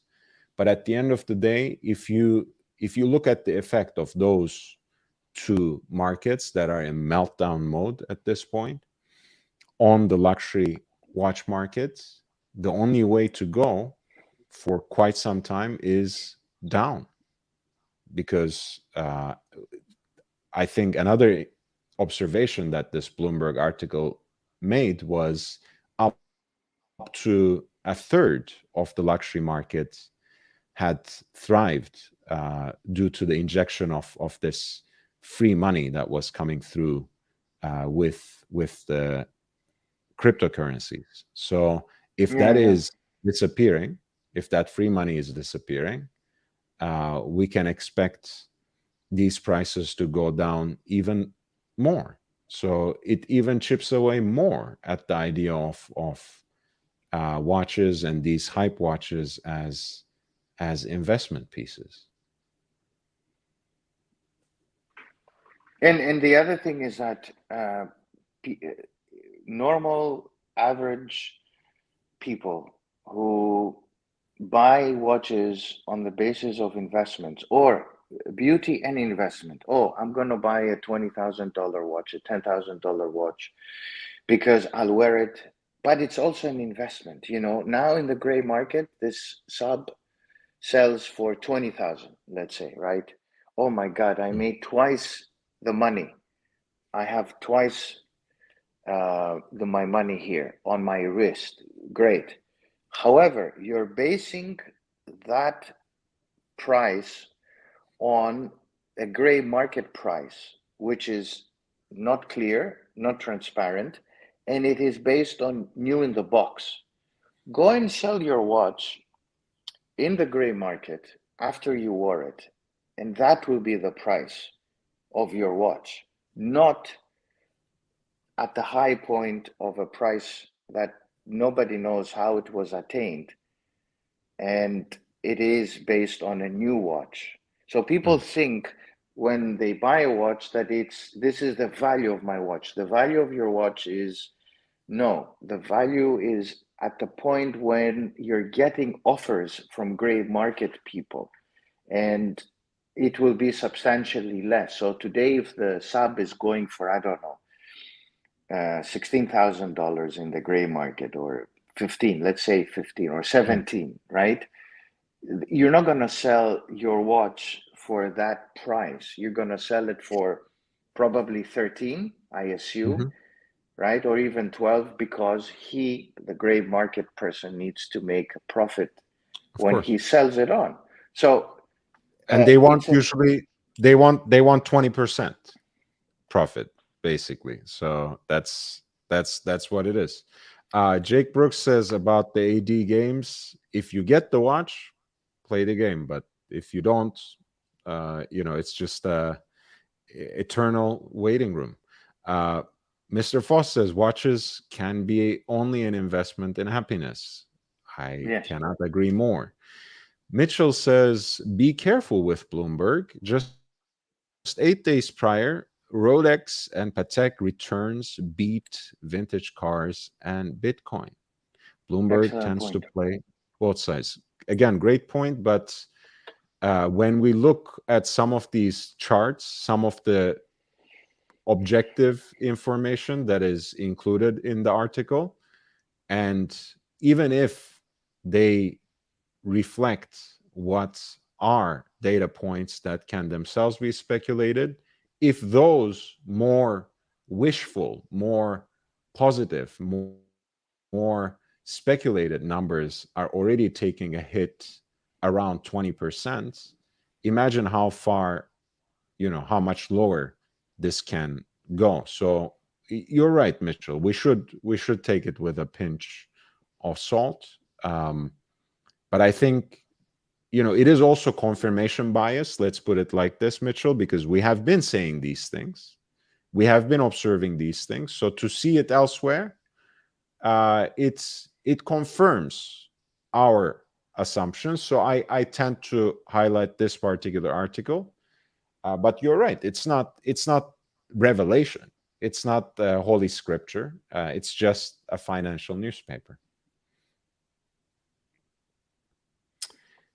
And Jake Brooks has an interesting question, Professor. How far do you think El Professor needs to walk to get 10K in cash for the GMT? Oh, I can never sell this watch because it's a gift. I am, and it's the first GMT ever produced by Rolex. It's the first commercial watch with the GMT, and I have the papers for that. So it's not for sale.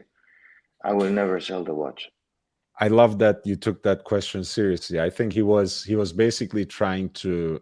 I mean, I guess we are going back to the point of emotional investment, right? That watch means so much for you that you can't even entertain a hypothetical. But I think the idea was that, a Rolex GMT Master would, like in Marathon Man, right? It would probably mean something and probably be valuable in either case. And 10K is below its market value right now. So that would be a fair exchange for the buyer, for sure. No, for sure. The other thing that just I want to go back to this idea of stock markets and watches is that the lag effect. There is a lag effect, lateness in the correction in watches, in watch prices, and stock markets. Stock markets started falling, and then all of a sudden, around May, right, watches started declining. April, May, right. One needs to ask why it took so long for watches to reflect the downward trend. It could be that they are so price inelastic, right? It means that they were able to cushion, and it's a real investment. People can say, "My God, stocks fall very quickly," whereas the watch market benefited from these kind of headwinds. And I would say no, it's actually because it is rigged and it's lacking in transparency that people try to control the prices from both ends and they couldn't control it, and the collusiveness gave up to market pressure at some point and it started falling. So it's not because they were so great that watches were the latecomers to the correction in asset prices. I think it's because of the collusiveness and control that the watch market behaves like that. It had this lateness. And of course, the opposite will happen, right? When stock markets begin to go up, watches will probably start going up much faster because of this collusiveness that the watch industry has. Even one of these pseudo watch observers, I would call him a pseudo watch observer, he even claimed recently that despite the correction, now he's observing certain watches going up in price. I mean, this is a fool man's aspirational thinking. Right. I mean, it's as we mentioned, it's wishful thinking. The way they are waiting for the holiday shopping spree is like wishing for a Christmas miracle. We have just talked about this, because at the end of the day, again, I think with a period of austerity waiting for us in the horizon, with the recession settling in, and all signs point to that as the year progresses, we cannot take a holiday shopping season for granted. You know, why would people behave the same way they did in the holiday season in 2021, in the holiday season in 2022 that they did in holiday season 2021? There's no guarantees, right? It's not the same river that we are swimming in. It's No, a I mean different. people's 401ks are getting hit, smashed, destroyed. People's personal portfolios are getting destroyed. People are panicking, selling stocks. People are worried about their jobs. The real estate market is softening here, there, everywhere. I mean, people's personal wealth, net value of wealth is declining, right? Last year it was different because we came from the boondocks. We were all caved up in our homes, and we were either getting fat or buying stuff all over the place because we couldn't walk out, and we were told that we're gonna die. So we were buying everything we could see, right? And now is the reality. I mean, things are going bad.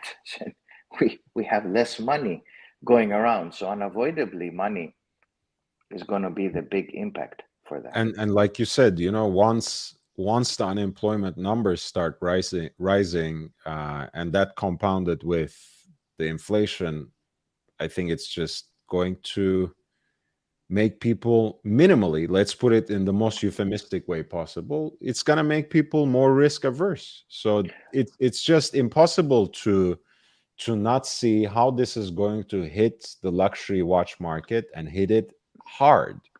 You know, it's, let me say, you said something, Lord, which is very important. You mentioned the word inflation here. And here's another kind of stupid concept people are trying to apply in the watch market. So they say, oh, we're having a lot of inflation.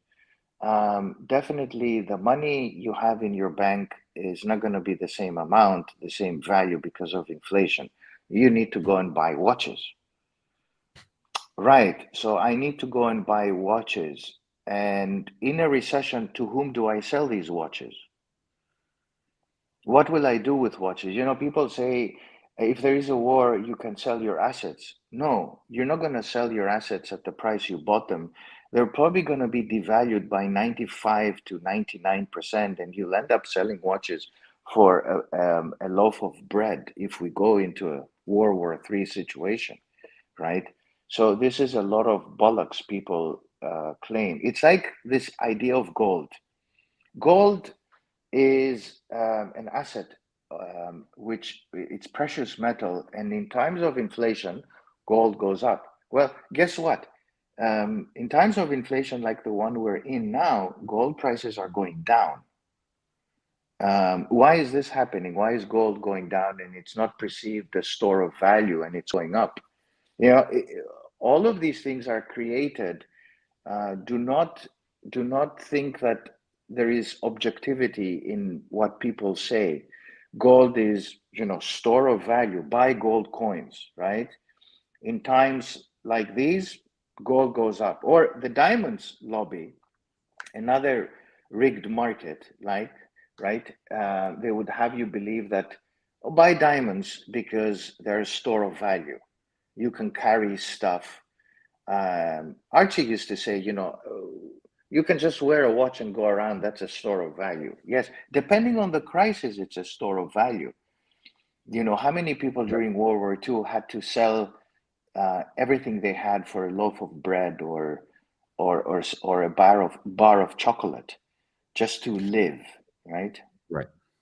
Of course, of course. I mean, look, again, if something like that is coming, watches will be, forget about luxury watches, wristwatches in general will be the least of our worries. But even in the most euphemistic forecast, I think to think that the luxury goods market is not going to be hit hard, it's just delusional. It's delusional. It's irresponsible. It's deceptive. First of all, like you said, because there's a lot of collusion at each end, right? There's in this new genre of watch trader, YouTuber, flipper YouTuber, gray marketeer YouTuber genre. There is a lot of manipulation, a lot of speculation, and a lot of deception. JB was saying earlier that the point about the GMT master is that it has underlying value that is with you. But again, that's the other part, by the way, without even thinking about nightmare scenarios. Like you are taking two things for granted when you say, oh, my watch increased in value as an investment. One, first of all, you're looking usually at the highest listed prices Yes. that are themselves speculative, Correct. right? Yes. And that are certainly nowhere near what that same dealer would pay you if you were to sell them. Exactly. Because it And the- satisfies the ego of the purchaser. You go from the sale, the purchase, saying, look how well I did. Exactly. I've seen a lot of people saying, I bought a sub and now it's worth 20,000, 21,000, or a Daytona, it's now 50,000. But and that 50,000 is just gibberish. and Some dealer put it there.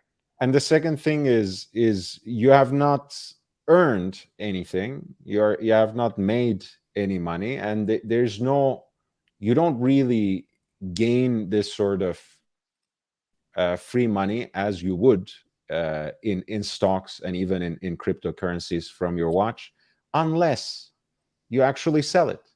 So for a watch that you are wearing on your wrist, for a watch that you are just safekeeping or safe queening, as we say in the collectors community sometimes, it's just again, it's really delusional to think that you are actually earning something, because the most speculative prices for essentially new old stock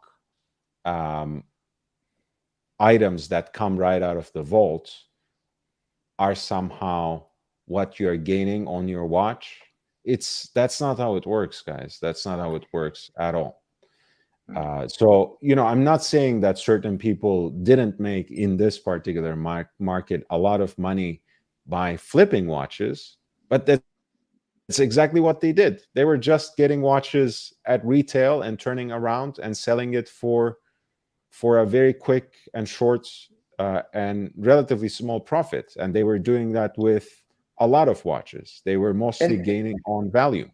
Sorry. and everybody else, once they saw this, got on the bandwagon of that, retailers thinking that, look, let me go and buy a Rolex because the price has appreciated. So that perpetuated the demand for watches, right? And so people started queuing up and saying, I want to go and buy the watch because it's a great investment, and that created the hypeness in the market for demand. So once the gray market people started creating this noise, then it was up to the market and the masses of the market, the middle classes. I mean, it is really a middle class phenomenon, store of value, that gonna buy a Rolex and it's an investment. It will never dip below the price I bought it for.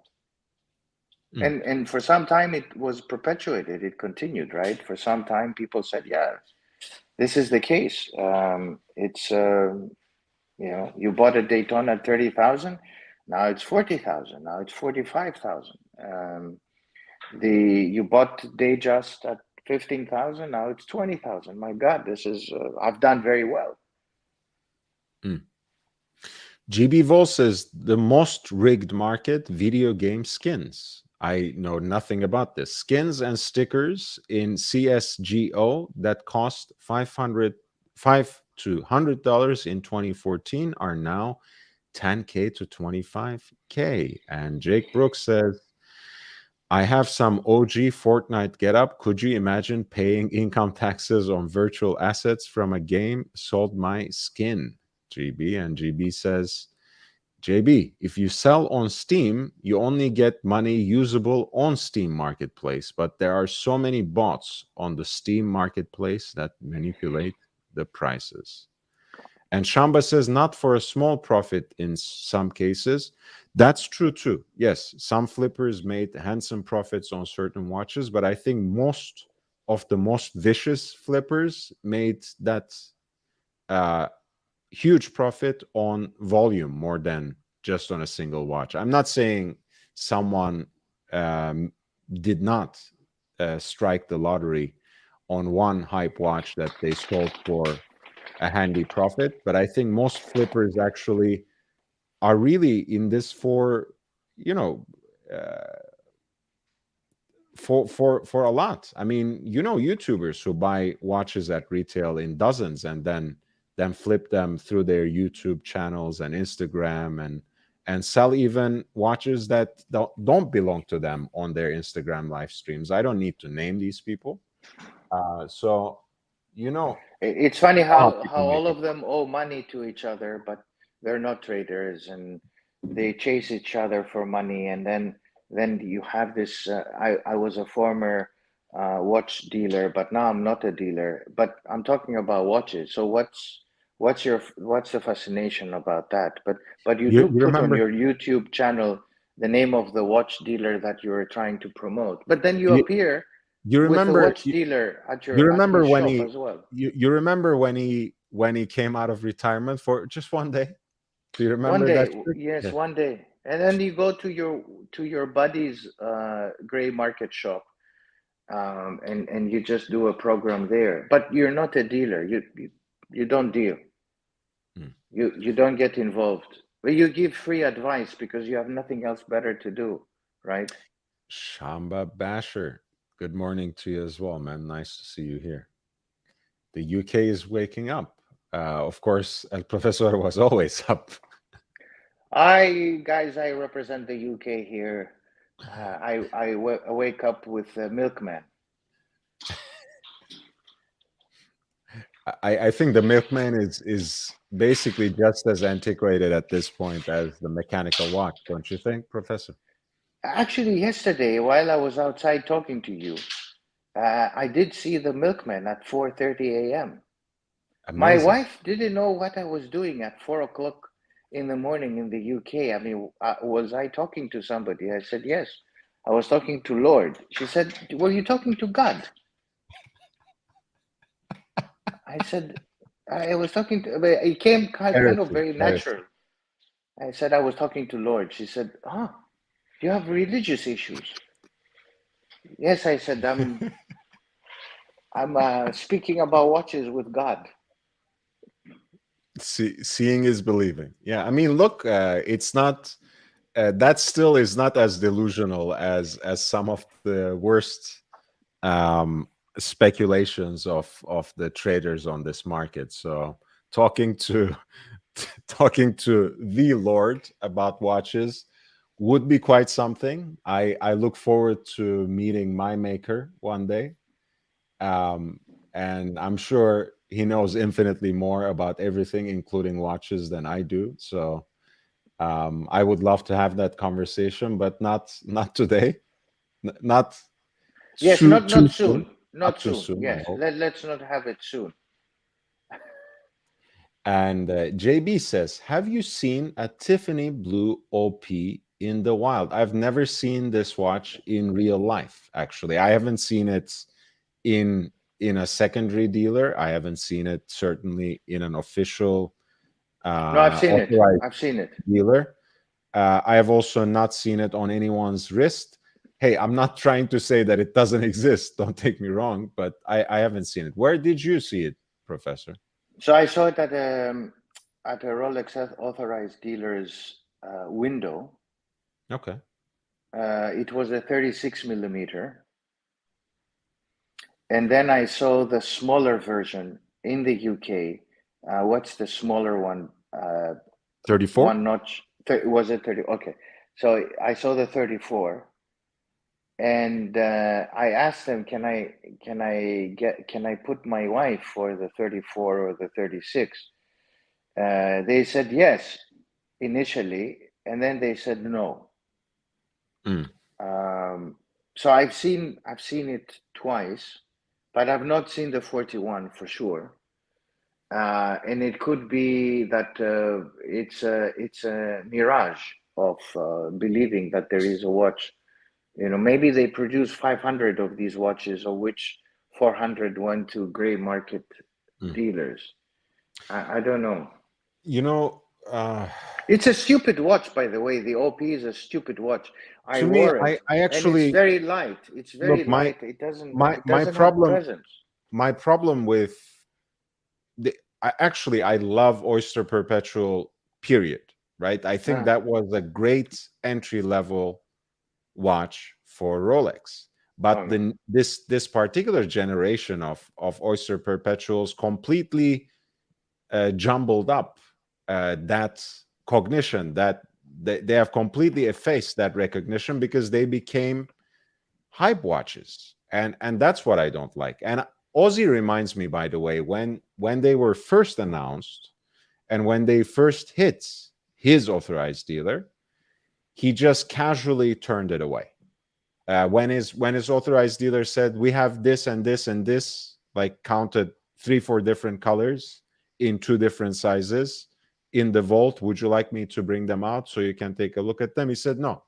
So obviously they did exist, and they were bought up, you know, early on by also customers who were simply interested. But once they are hyped up, they have largely disappeared. And I feel like it's one of those watches now that people are afraid to wear in the wild. And that's what he really means, by the way, Professor JB. Like when he says in the wild, he means, I think, beyond authorized dealers. And like, have you seen someone in real life wearing a Tiffany blue OP? No, I've never seen one. I've never seen one. I've seen somebody wearing the yellow 41. I've seen one. But this was somewhere in the Middle East, and the guy looked awful. So his face wasn't as beautiful as the watch. Happens to the best of us. Happens to the best of us. I think most of my watches have better faces than mine, so I won't hold it against them. No, you have no, not at all. I disagree with that, but I think you have a beautiful face. But I think no, I haven't seen any of the others. I've seen the green. I've seen the green twice. The 41. Actually, one is worn by a friend of mine, and I've seen the red. I've seen the red once. I haven't seen the black, I haven't seen the blue, and I haven't seen the silver, whatever. Yeah, I've only seen the new generation of OPs. Maybe I may not have paid attention to the silver and black so much, but the only one from the colors I have seen was the green, and I'm guessing it was 41 because it looked really big. It wasn't a person that I sat down and talked to, so it was just truly in the wild, and that's the only OP I have seen truly in the wild. You know, not in a dealer, not in an authorized dealer, not in a secondary pre-owned, vintage kind of shop in the wild. That was one. Hands, knees, and toes says, morning. Off on my holidays today. Well, happy holiday to you. Enjoy your vacation, man. Will the new Ranger be a hit? I think it might. Let's maybe wrap up our discussion because JB very generously contributed. But I'm not sure if that's enough to push me through for the next 4 hours, basically, for me to wait for the official release. Picture. Hans, what do you think? Why do you think it will be a hit? Do you believe that it would be a hit, Professor? This particular watch, if this is indeed the Tudor release we are getting? Yeah, I think so. I think so. Yeah, you think it will sell? Yeah, what will be the diameter of this, Lord? 39. There will certainly be a 39. It's also rumored that there might be a 36 as well. Yeah, I think that I think it will be a hit. And Hans says, classic numerals a la 1016. Yeah, the iconic Explorer reference that you can recognize from Sir Ian Fleming's wrist. JB says, does your face hurt? It's killing me. Which, mine? What do you it does, maybe, I don't know. Why? From talking, perhaps, and not the Battle of Hastings. I certainly wouldn't give it to the Spanish archer. Okay. I'm missing a lot of references here. Quite confused. I don't know, actually.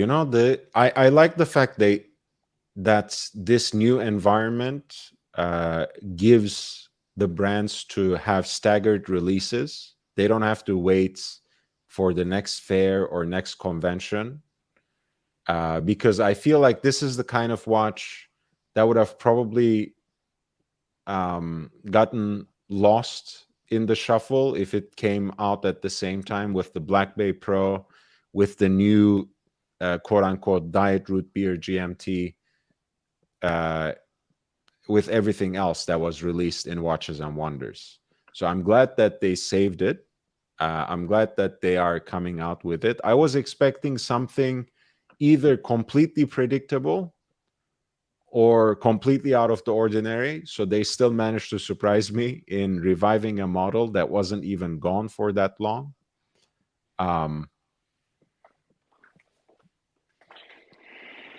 So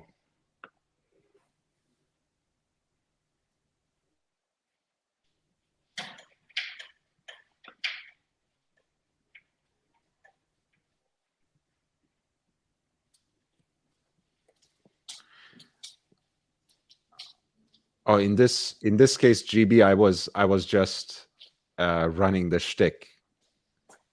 I don't think I have an actual aristocratic title either, just so you know.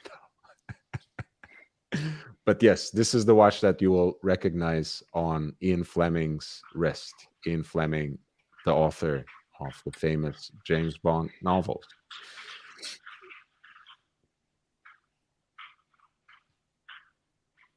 And JB says about the situation, whether I should stay up for the next 4 hours, it's up to you, or for the punters to join me in contributing to the channel. All right, last call. I'll send the links out here. So if you want to contribute, so I stay up until the Tudor release, here are 3 options for you. The PayPal, which is at lordhellespontv@gmail.com. I have a Cash App at $LHVVV. And you can also become a contributor on Patreon as well. And Yeah, man. Why not? I should at least get a Medal of Freedom, right? Since I'm an American citizen.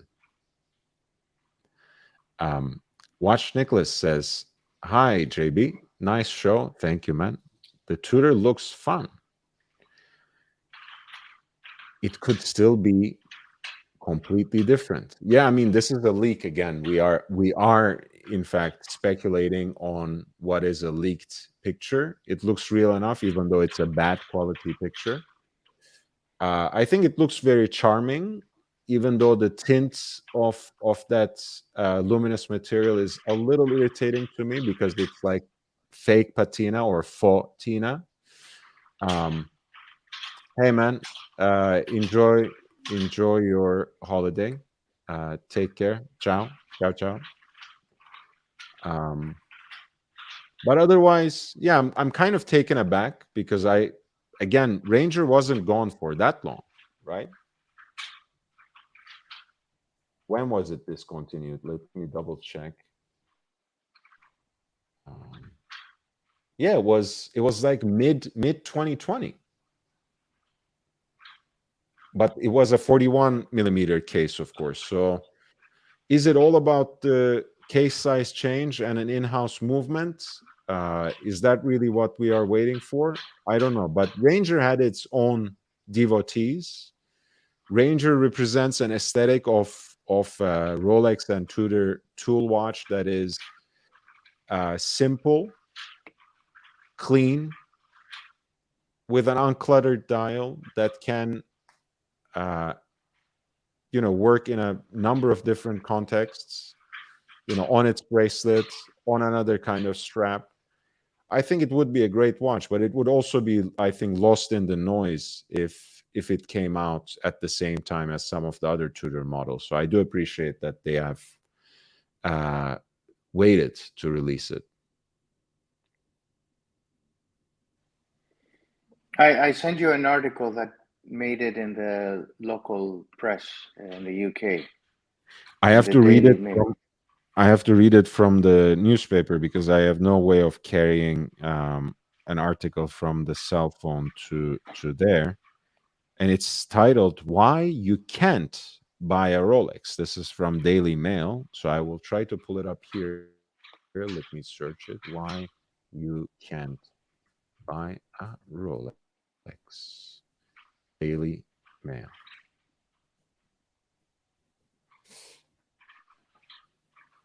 Okay, I did find it here. Let's see.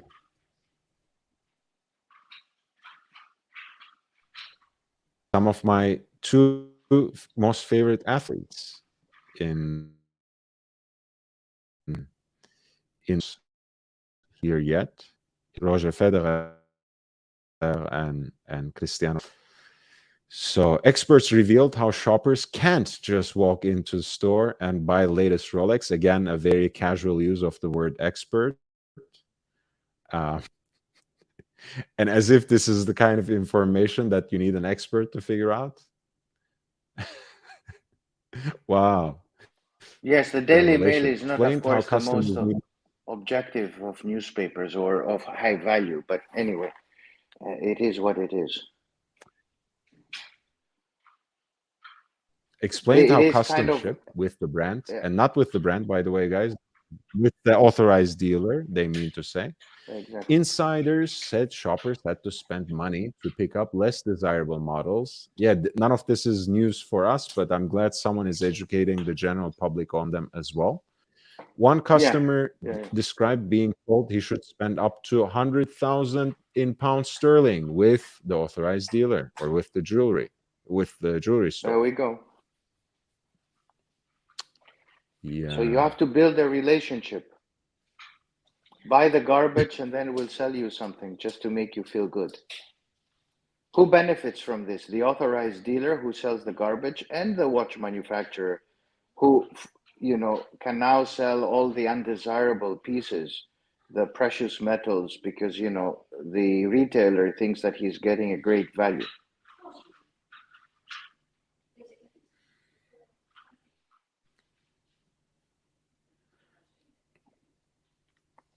And then they're ending it on the note of the unwritten rules of buying an Hermes Birkin or Kelly bag.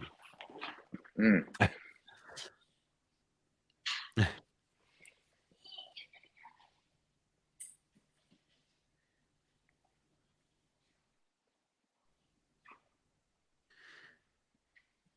Okay, so let's see. Jake Brooks says, I would watch Nicholas Cones and do the best work in years. I watch Nicholas is doing a great job on his channel, and he was nice enough last week to come on this platform to talk watches with me. So I really, really do appreciate him. He's a good friend, and I have always been a fan of his work too. And apparently his dog's name is Buddy. So there we go.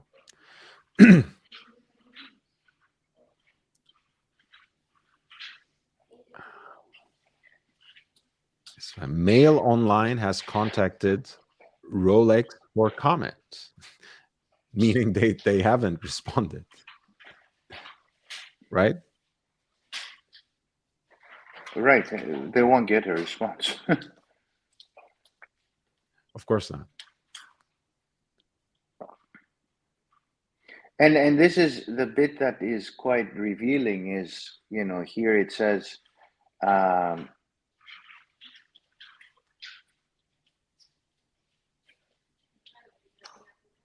This one, you mean? James Gurney explaining that many first-time buyers of Rolex might struggle to get their dream watch on the first time shopping with the brand, even if they can afford it. As a prospective buyer, you have certainly got a fairly strange experience, to say the least. Walk into the biggest Rolex store in the country. I guess they mean Watches of Switzerland. Yes, and the chances of you walking out with a watch is low. And Eric Wind, great vintage expert and dealer, told Vanity Fair, you are just not gonna get a Rolex watch unless you are a good pre-existing customer or a celebrity, or if you're doing under the table payments to the retailers on the side in cash. Thank you exactly, for exactly, exposing. Thank you for exposing this, Eric. It's exactly, nice to exactly. see that. And the next point is very telling, and this is where we keep on saying that authorized dealers know exactly which watch they're gonna get. They're just not gonna give it to you. Right. Adam Golden of Menta Watches told Business Insider, Rolex seems to have structured their business in such a way that they're controlling distribution and who gets what at a retail level. He later added, Rolex would like to perpetuate the image that there is a shortage and that there is such high demand that they can't produce enough to satisfy it. But I think in reality, it's just a very controlled release in order to keep that demand super high. Exactly. And Charles Gora, founder and CEO of luxury resale site Rebag, previously explained it was a similar process to buy a Hermes Birkin bag, and that Hermes created that difficulty on purpose. Scarcity Marketing 101, guys. The process of buying an Hermes Birkin bag on the primary market is shrouded in mystery to keep the allure of exclusivity. Exactly. He told Insider last year. Hermes tightly controls inventory and keeps the retail price of a Birkin secret while having periodic price increases. Simply walking into an Hermes store isn't enough because they give regular clients priority. Guys, that's why I keep getting Hermes leather straps, because one day I'm gonna build my own bag with them. Yeah. Um, guys, joking aside, again, last call is over, I think. And AB, thank you for your contribution. We will resume ASAP. I think I'm actually just gonna do that. I'm gonna just go live again once the watch actually is officially released. So stay tuned. Or wait, let me just create that live right now. So it's 3.5 hours from now at Oh 4. my God, 3.5 hours from now. Okay, I'll be there, Lord. Yes. I don't know if Ozzy will be there. Probably I'm he'll be waking up by that time. Probably. So I'm gonna post the link to that show, guys.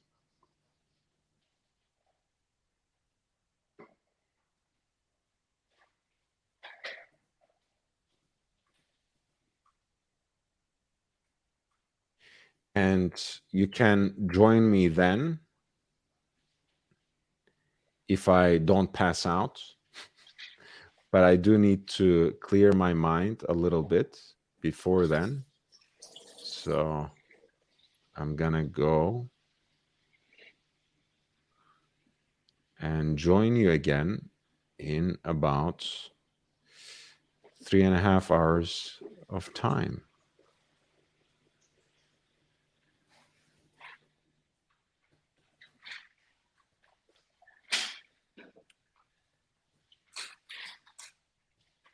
Excellent. Yeah.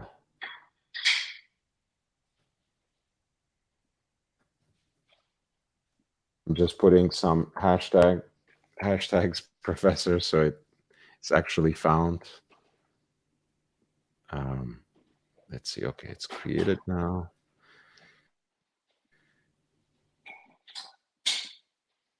And there.